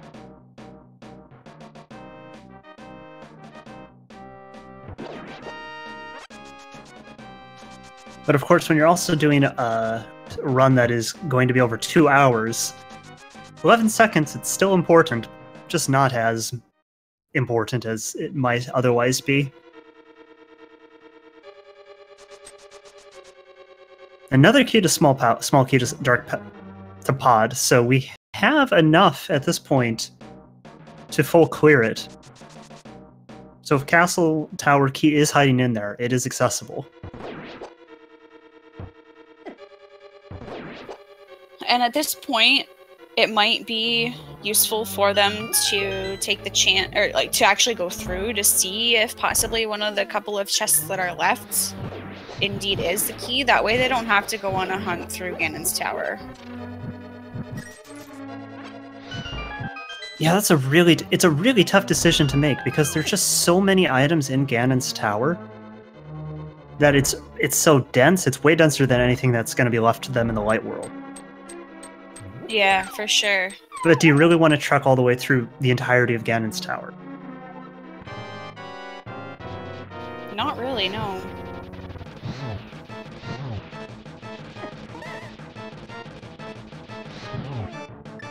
Alright, let's see if jmeasher is able to get his round 2 with Mothula down. Last time he got bodied to death.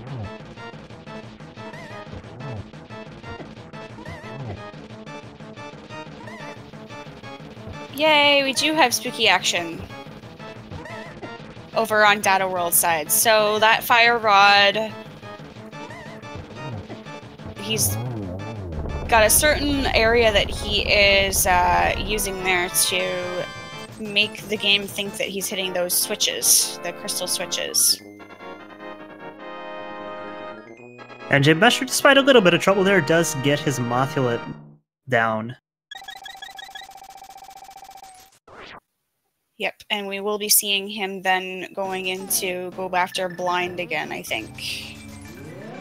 So dataworld has to be careful here how many arrows he uses, because if you use too many, you're not actually able to kill the big eyeball with them, and you actually have to hammer them. And that is also not a thing that you want to be doing on your Saturday afternoon. No, it is not. Ping pong with a giant eyeball that kills you in a couple hits is a bit more stress than most people need this far into a seed.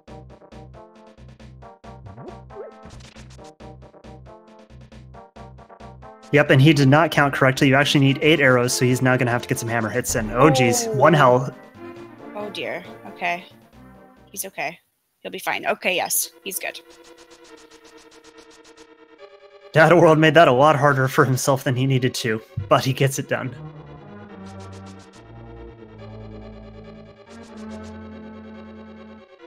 With that, he'll be heading right over to Pod.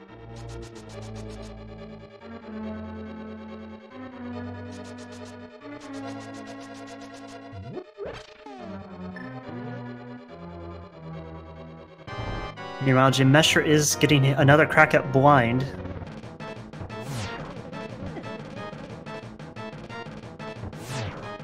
Yeah, indeed. So this is actually going to be interesting because jmeasher is going to be going through Misery Mire. Dataworld, depending on his decision, could go and check what he missed in Pod, or just go straight to Helmastar King. If he does decide to check things, jmeasher may be our first runner to go and dive into, goodness, what's it called? Aghanim's tower. jmeasher really struggling with blind here. He actually could have used the Cane of Samaria to help him out as he had it now, but he does get through it, burning another potion. He managed. It was good. So jmeasher has now killed both of the bosses that he died to the first time, which is why Dataworld had them done before him.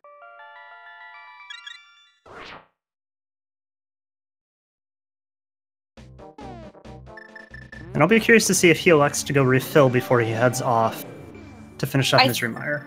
I think it would be a smart move.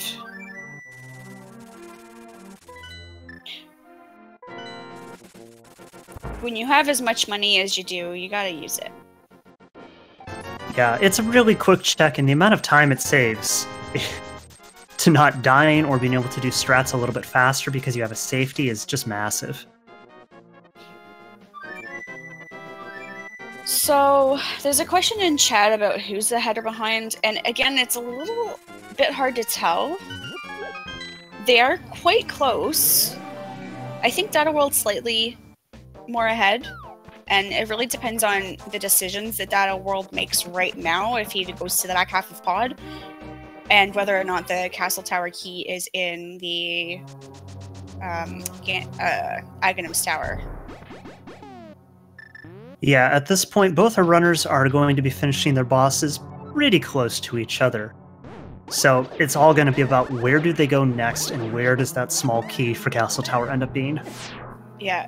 So yeah, it looks actually like dataworld is going to bank on the 24 possible locations in Ganon's tower. Wait, not Ganon's tower. Aghanim's tower. No, I think it's Ganon's tower. Oh, okay, yeah. Ganon's tower castle thing. So anyway, statistics again. Woohoo, statistics.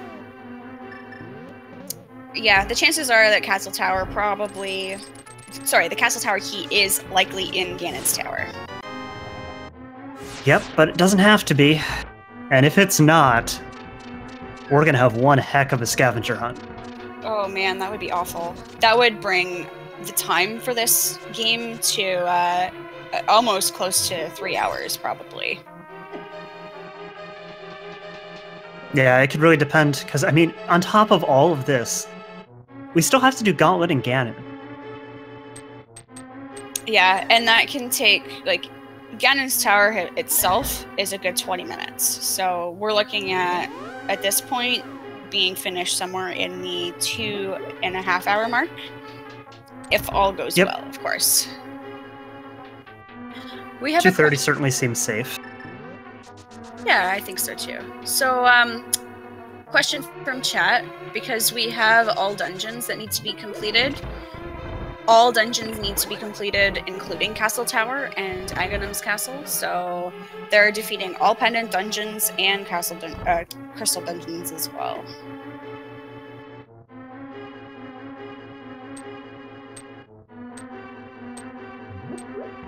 jmeasher with only 2.5 hearts left.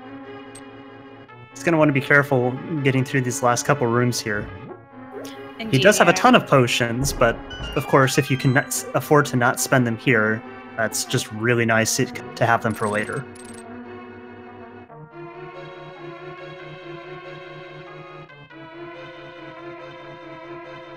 Alright, and so at 2 hours and 7 minutes, Dataworld has finished all of the dungeons except Castle Tower.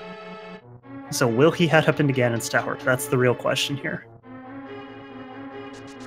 Ooh, he's not. He's gonna check the back half of Pod. We have a race. Okay, jmeasher, yeah, that was unfortunate. Those eyes do 3 hearts of damage and you only had 2.5 hours. Yikes. That's unfortunate for sure. He's gonna dive right back in. Yep, he's gotta. There's nothing else he can do, really. So, it's interesting that neither of our runners actually elected to do a fairly common strat for this fight, Swordless, which is where you start by throwing bombs into the eyes. Right, I forgot about that. That 10 is bombs. Awesome strat. 10 bombs will kill most of the eyes, and you should leave you in a spot where, if you have a reasonable number of arrows, you can just kill the rest with arrows and still kill the boss. jmeasher is pretty short on arrows, though, so he'll likely have to hammer some regardless. On the positive side, he now knows that it takes 3 hearts of damage per hit, and won't have that surprise him again.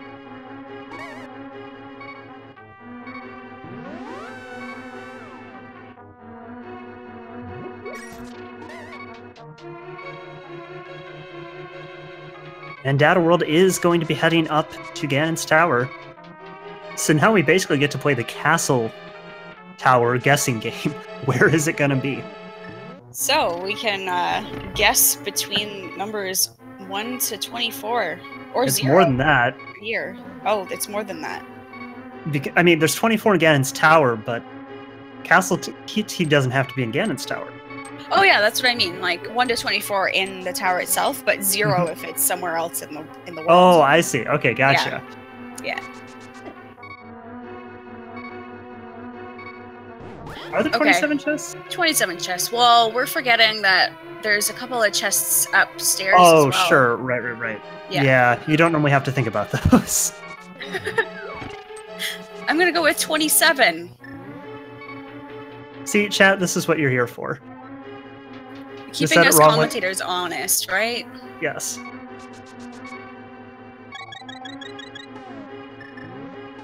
Okay, so Mesher is ready to go. He's going to use bomb strats this time.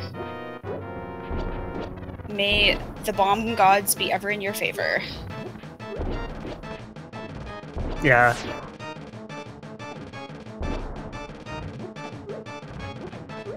Good dodging of these eyeballs. Data World has just opened up Ganon's Tower. And jmeasher has run out of bombs, so he is now using arrow strats. Okay, so he's elected to hammer the last phase then. Yeah, because there's not too many arrows left here. Ooh, this is going to be a toughie. He's got enough hearts to tank one more hit, so he doesn't have to heal quite yet. But yeah, this is 5 eyes left. 4. Oh, get that health potion down. Yes.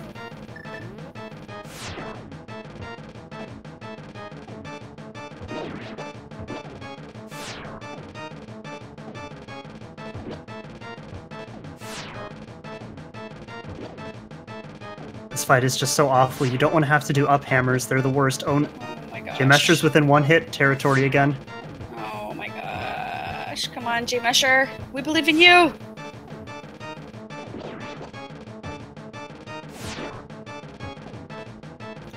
Rando Room just had 3 things of bombs and a big 20. Oh gosh, jmeasher, you are cutting this close.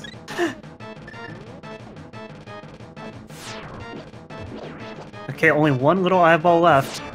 Okay. We're getting somewhere here. Should only be 1 more hit. Okay, well we finally got through phase 1, but now phase 2 isn't really any easier. Tries to get trapped in the corner, but that eye is really annoying and just doesn't want to cooperate.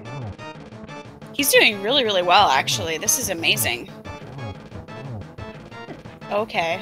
He's got a few more hits left. Let's not get hit by the bot by that. Okay, good. Meanwhile, Data World still hasn't really found anything of interest in Ganon's Tower.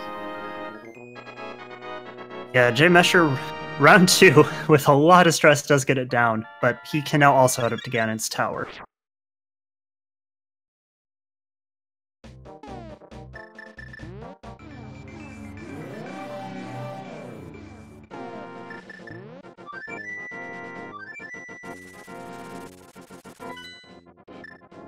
And does elect to go get more potions first, which, again, I really like this decision.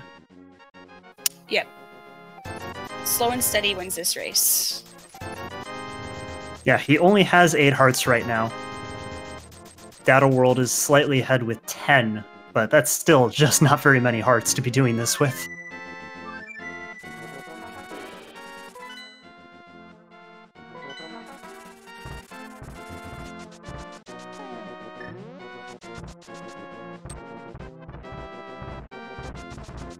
So far, Ganon's Tower is turning out to be a bust, and we're just about halfway through it.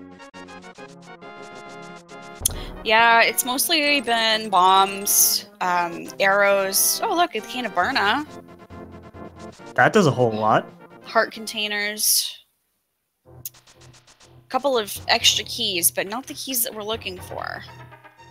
They already have the big key to Ganon's tower. All they're looking for is the castle tower key. Well, jmeasher does not, actually. He still needs to go into Spike Cave. Ah, right, okay. He's probably going to do that now, though. Hopefully. He's gone the wrong direction to do it quickly. You would, if you're going to do Spike Cave, you'd probably just go up the other side. So that could be a really big factor if he forgets to do that.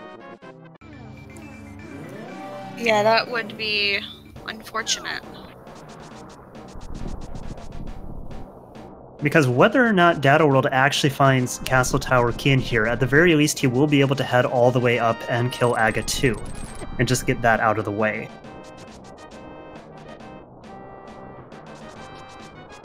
You know what? I think maybe jmeasher is hoping that Ganon Tower big key is in Ganon's tower. It's certainly possible.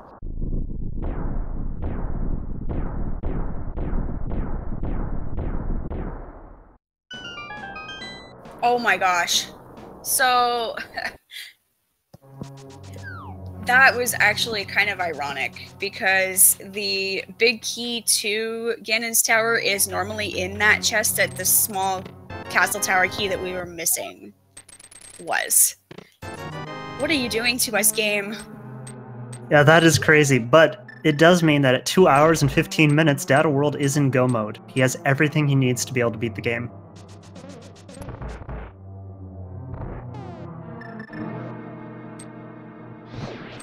Someone says Spanish vanilla in chat.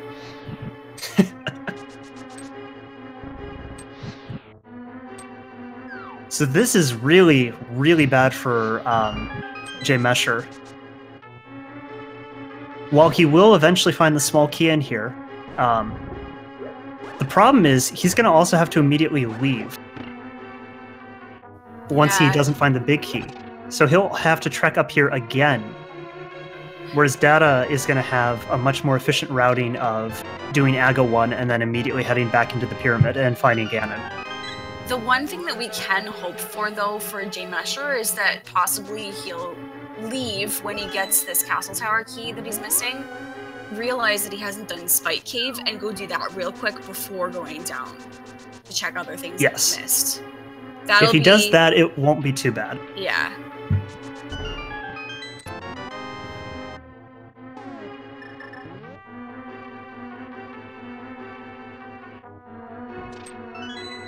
And all of that being said, we still have Ganon to go. And Ganon is a great, great equalizer in this game.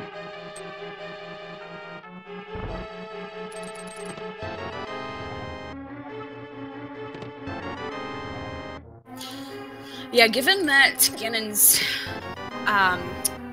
given that these players are going to be using hammer strats on Ganon, this can be quite a ride for us. But let's get through Ganon's tower and Castle Tower before we even think about that pig. Definitely. No sense getting ahead of ourselves quite yet. We've still got several things to go, and... well, we're also... Land Mole 2 for one, but we will get to see Agafun. Are we going to get to see people try to reflect projectiles with hammer? Or is the bug net finally going to make an appearance? I don't know what's easier. I feel like the net is easier, but I could be completely wrong. I think most people would agree that the net is easier because of the spin pattern. Yeah, it mimics the same spin pattern that you would see with a sword. So that's what my thought was, too. It's slower than the sword spin, but the hammer can only reflect them on that really quick down hit. And it's tough to get that to line up, especially with Aga 2 and the multiple projectiles.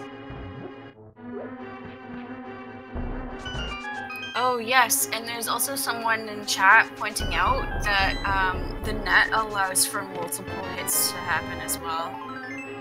Yep, which is really important for Aga 2 to get a quick fight. Absolutely, yeah.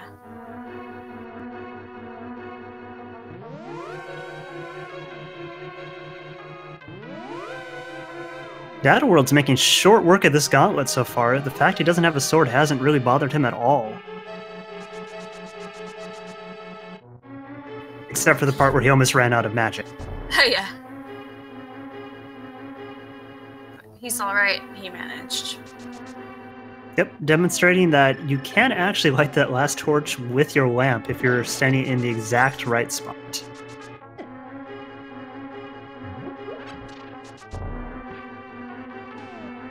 jmeasher only has 5 chests left here in Ganon's tower. He's about to find the small key once he fights Armos Knights. The question is then, will he go do Tile Room? Because he still is missing the big key. That is a choice that he could make. A logical one for him, of course.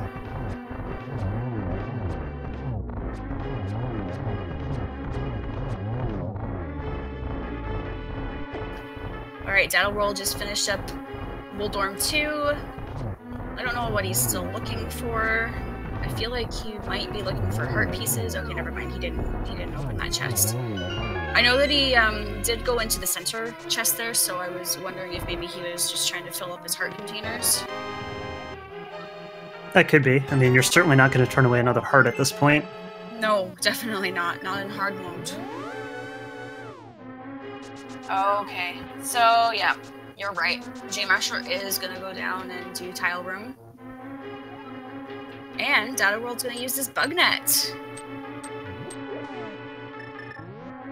Okay, that was 2 hits, I think, unless one of them was too fast. Well, it looks like a double to me. Okay, and there's a 1 there. Another 1.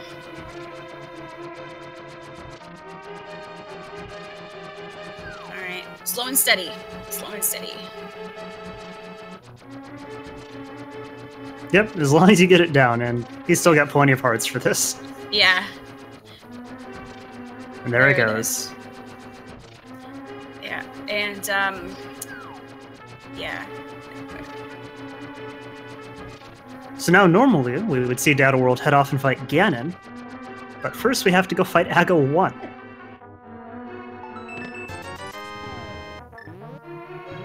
And jmeasher is very disappointed to find the Tile Room only has 20 rupees for him. Alright, jmeasher, do you remember that Spike Cave exists? Come on, jmeasher. You can do it!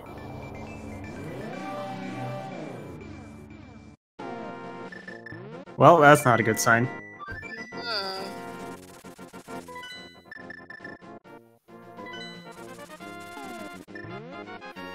Okay, he's gonna go and check the rest of Pod, thinking that this big key is in the other side.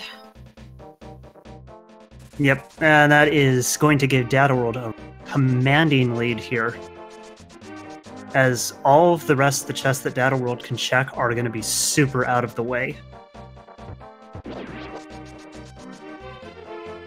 Pod is not going to be quick, and then there's 3 other dungeons that he has a single chest in. So we'll see if he does, though, eventually remember that Spike Cave is where he has to be going if he has any chance of getting back in this race. Yeah. So if anyone is ever wondering how long it takes 100% completion, we might just find out. Yeah, jmeasher's going to be getting close. Missing a few hearts, though. That's true. Yeah, it's going to be interesting to see their item counter at the very end of the game. Oh, yeah, it's going to be massive. Yeah. Yeah. I know that they are able to see the item counter if they save and quit and go back to the menu screen. So if jmeasher happens to do that at some point, we might be able to see. Otherwise, we might have to wait until the end of the game. Oh, hey, we found the fire shield. That's useful. Or not. Indeed. Well, it's useful for Lamel too, I guess. Yeah, it's useful for some fights we've already done. Yeah. Well, jmeasher hasn't done it yet. True. And dataworld is onto Aga 1. A little bit easier than Aghanim 2. Just a bit.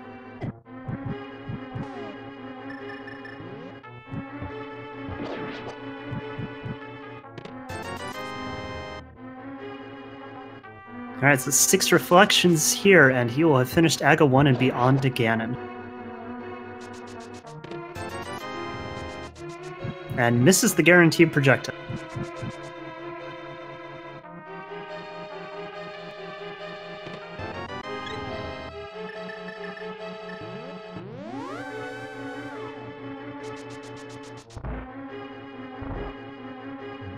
Okay, jmeasher should only have 1 item left in pod. And then we'll see where he decides to go next. That's going to be really important for him.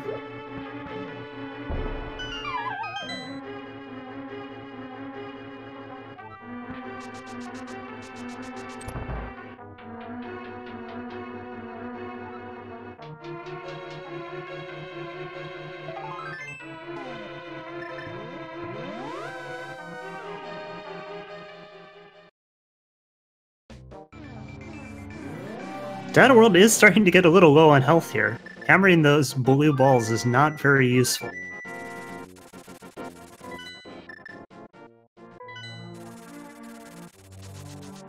But he does get Aga 1 down.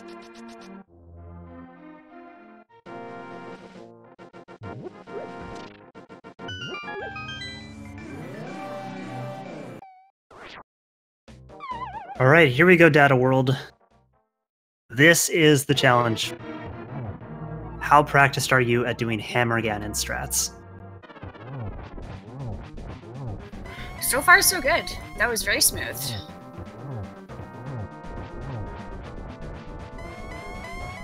Yep, Phase 1 isn't all that different from you doing it with a sword. Phase 2 is where things start getting really difficult.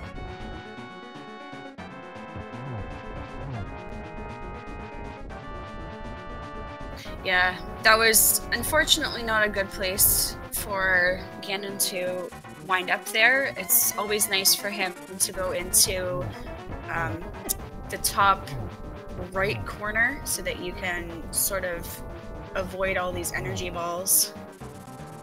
But he's managing it. jmeasher, meanwhile, is going through to pick up some of the missing things that he missed in Thieves Town, so he's going to be checking this Thieves Town big key chest. Dataworld only has 1 hit left to take, though, and he is out of potions, I think. Nope, he's got 1 more.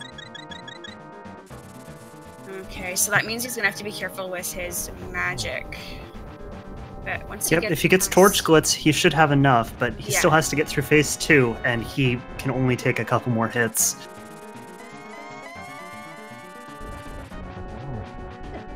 Oh, you gotta stop hugging Ganon there, Data.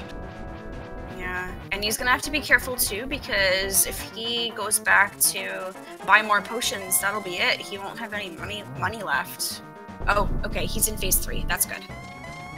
One thing he actually can do is he can do a hard reset if he's about to die. Yeah, because he'll just spawn right on top of the pyramid with all his potions back. But he is in Phase 3. This is the easy part. Yes. As long as he gets Torch Glitch, there shouldn't be a problem. Yes, and as long as he watches the ricochet from the hammer. All right, Torch Glitch. All right, successful Torch Glitch. Silvers now work.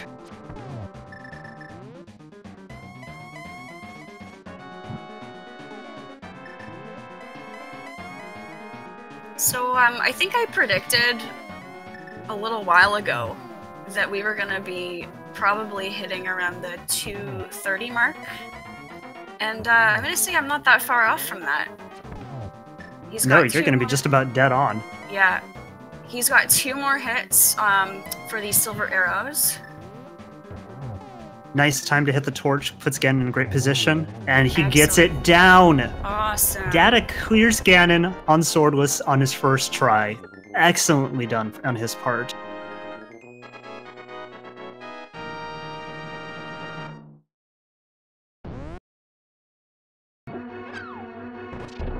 And with that, Data World wins this race. So, yes, his official SRL time was 2 hours, 29 minutes, and 32 seconds. So, good game, Data World. Yeah, give him a whole bunch of GG's, chat. This was a really difficult seed.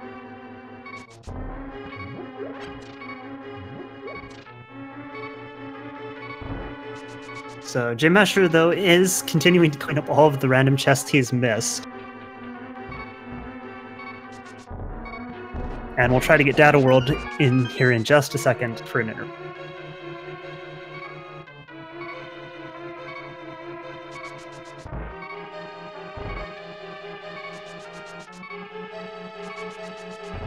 And we are joined by Data World. Data World, GG, congratulations on your victory. GG. Yes, congratulations, Data World. Well, that was a seed and a half. Yeah, so there was a lot of stuff going on there. How'd you feel about that? Well, not too good, honestly. I made a couple of bad decisions, and I made some bad plays. I took a couple of deaths in Ice Palace, which cost 5 or 10 minutes. So, yeah. But overall, I mean, given that we were an hour in with 4 hearts and green mail, this was kind of okay, I guess. Yeah, no, I mean, the deaths in Ice Palace certainly were unfortunate, but you were being forced to go in there with just abysmal items to be dealing with all that. Yeah, I'm kind of glad I sequence broke the blue mail out of pot before going back in, so that helped a lot. It certainly did. So, what were you thinking when you're having to hunt down that castle tower key?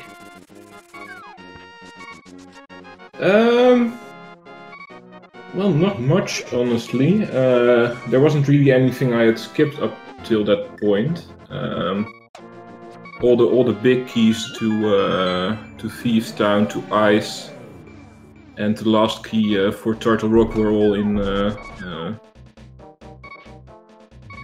They were all kind of after we were going to GT. So yeah, I just wanted to full clear GT and see where I ended up. I just was hoping it wasn't vanilla. That would have been pretty awful. But no, instead you got weird vanilla with the small key being in the normal big key location. Yeah, it's kind of interesting. In Key Sanity, you generally skip the entirety of GT, and once you add all dungeons, you pretty much always pick up your go mode in GT. So it's kind of funny. That is a real fun reversal. Now, you did that Ganon fight really well. 1 try only. Had you been practicing that?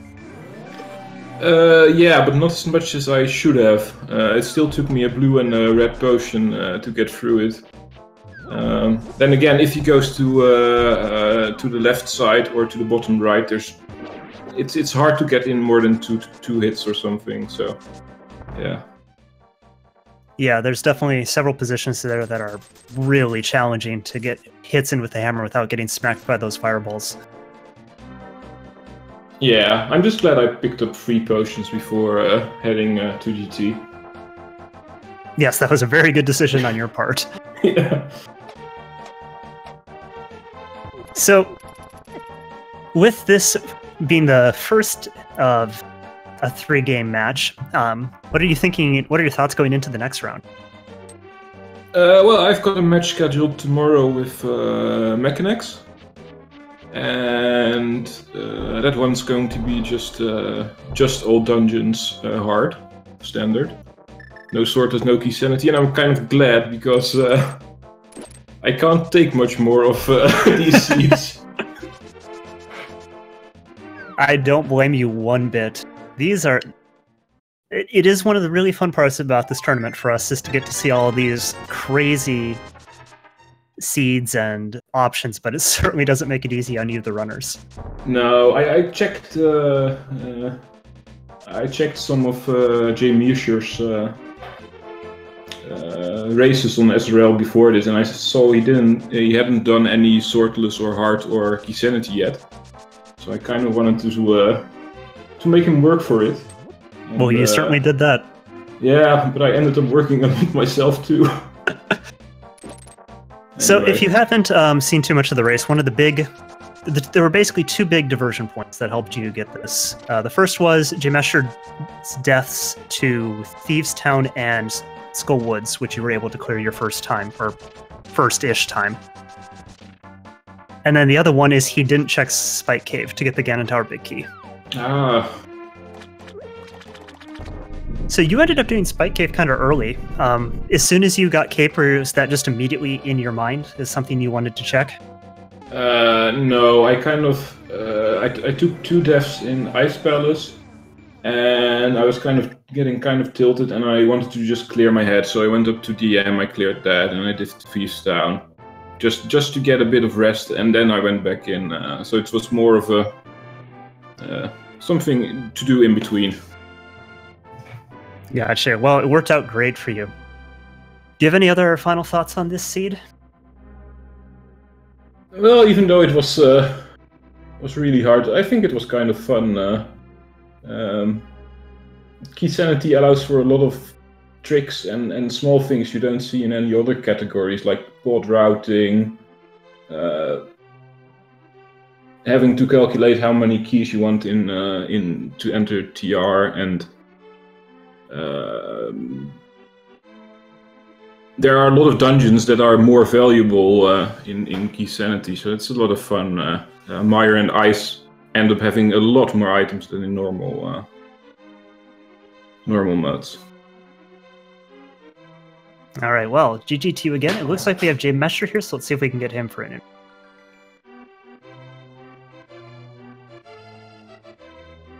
And we are joined by jmeasher. GG to you, and well done on trying to play through this really difficult seed. Yeah, GG dataworld.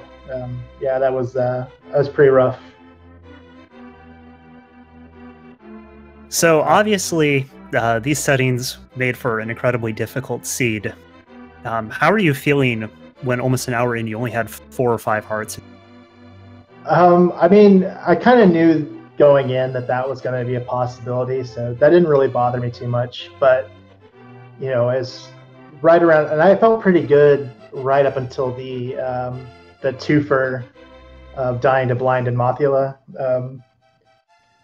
And that really stung, because I think a hit away from killing both those bosses, even on such low health with Green Mail. So yeah, I think you no, were. I mean, like, you know, it is what it is. It's hard mode, so you kind of just gotta roll with the punches on that, and not forget that you can't net fairies into bottles. Yep, we did see those, and yeah, that is one of those really annoying little weeks of hard mode. The thing is, I knew that was the case, but just like, you know, it's temporary insanity while you're going through that. Exactly, you're just relying on muscle memory. You put fairies in bottles with bug. Yeah, speaking of muscle memory, how clutch was that last key on Laser Bridge after just running straight into the key door before the vanilla big key chest? Yeah, we were wondering about that a little bit. That was complete muscle memory. I was just like, I grab the key, I go through the door. It's just what you do. And yeah, I was so angry with myself, but completely got bailed out there at the end. I think the part that I liked the most was the fact I think you had 1 heart left while you were trying to beat Cold Stare, and you managed to not get hit at all. Yeah, I just that felt good because my practice seeds have been with Cold Stare have been really not good. So I just kind of had to slow myself down and just take it really slowly, not try to get too over aggressive, get greedy. Because ultimately, I think that's what ended up killing me in both the Blind and Mothula fights. I think certainly on the Blind fight, that last phase just got a little bit too quick. So yeah, I just kind of all, you know, closed in on me. And it's easy to do. Now, Spike Cave. Yeah, so I was going to ask what hint tile. I didn't skip many of the hints, but I definitely skipped a couple. So which one did I miss that said it was Spike Cave? I'm not sure if there was a hint tile we saw that said it. No, I don't think so. I thought there was supposed to be one that gave you the hint for the GT big key. There might be. We just didn't see it from either of our runners. Oh, interesting. That's true. Yeah, we didn't see it. Yep. We were just kind of curious why you didn't end up doing it immediately after leaving Ganon's Tower. Well, by that point I had already kind of resigned myself to the fact that I wasn't going to win. Basically, I was like, I have to gamble with all the deaths that I've had, especially after dying to Vitreous. I was like, I have to gamble that GT Big Key is in Ganon's Tower. When it wasn't, I was pretty laser focused on Desert Palace. So it was one of those situations where I completely forgot about Spike Cave, and it's definitely the wrong call skipping it. I mean, hindsight being 2020, but even without the hindsight, if I had remembered it, I should have gone down there and gotten it. But like I said, I was so focused on Pod, given that I had, I think, like 6-7 checks left in there. Yeah, you did have quite a few. So it was, like I said, I kind of already figured I was probably going to lose. And then, I was so focused on Palace of Darkness that I forgot about Spike Cave.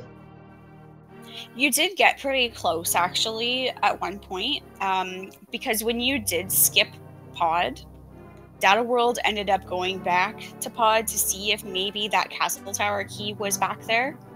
And if you hadn't have died to Vitreous, you would have both entered Ganon's Tower at the same time. Yeah. So there was definitely potential. There was definitely potential for you to be neck and neck. Yeah, I especially once you're watching the race room. I was waiting to see when dataworld was going to finish. So when he hadn't, and I was in GT searching for it, I kind of felt like there might be a chance.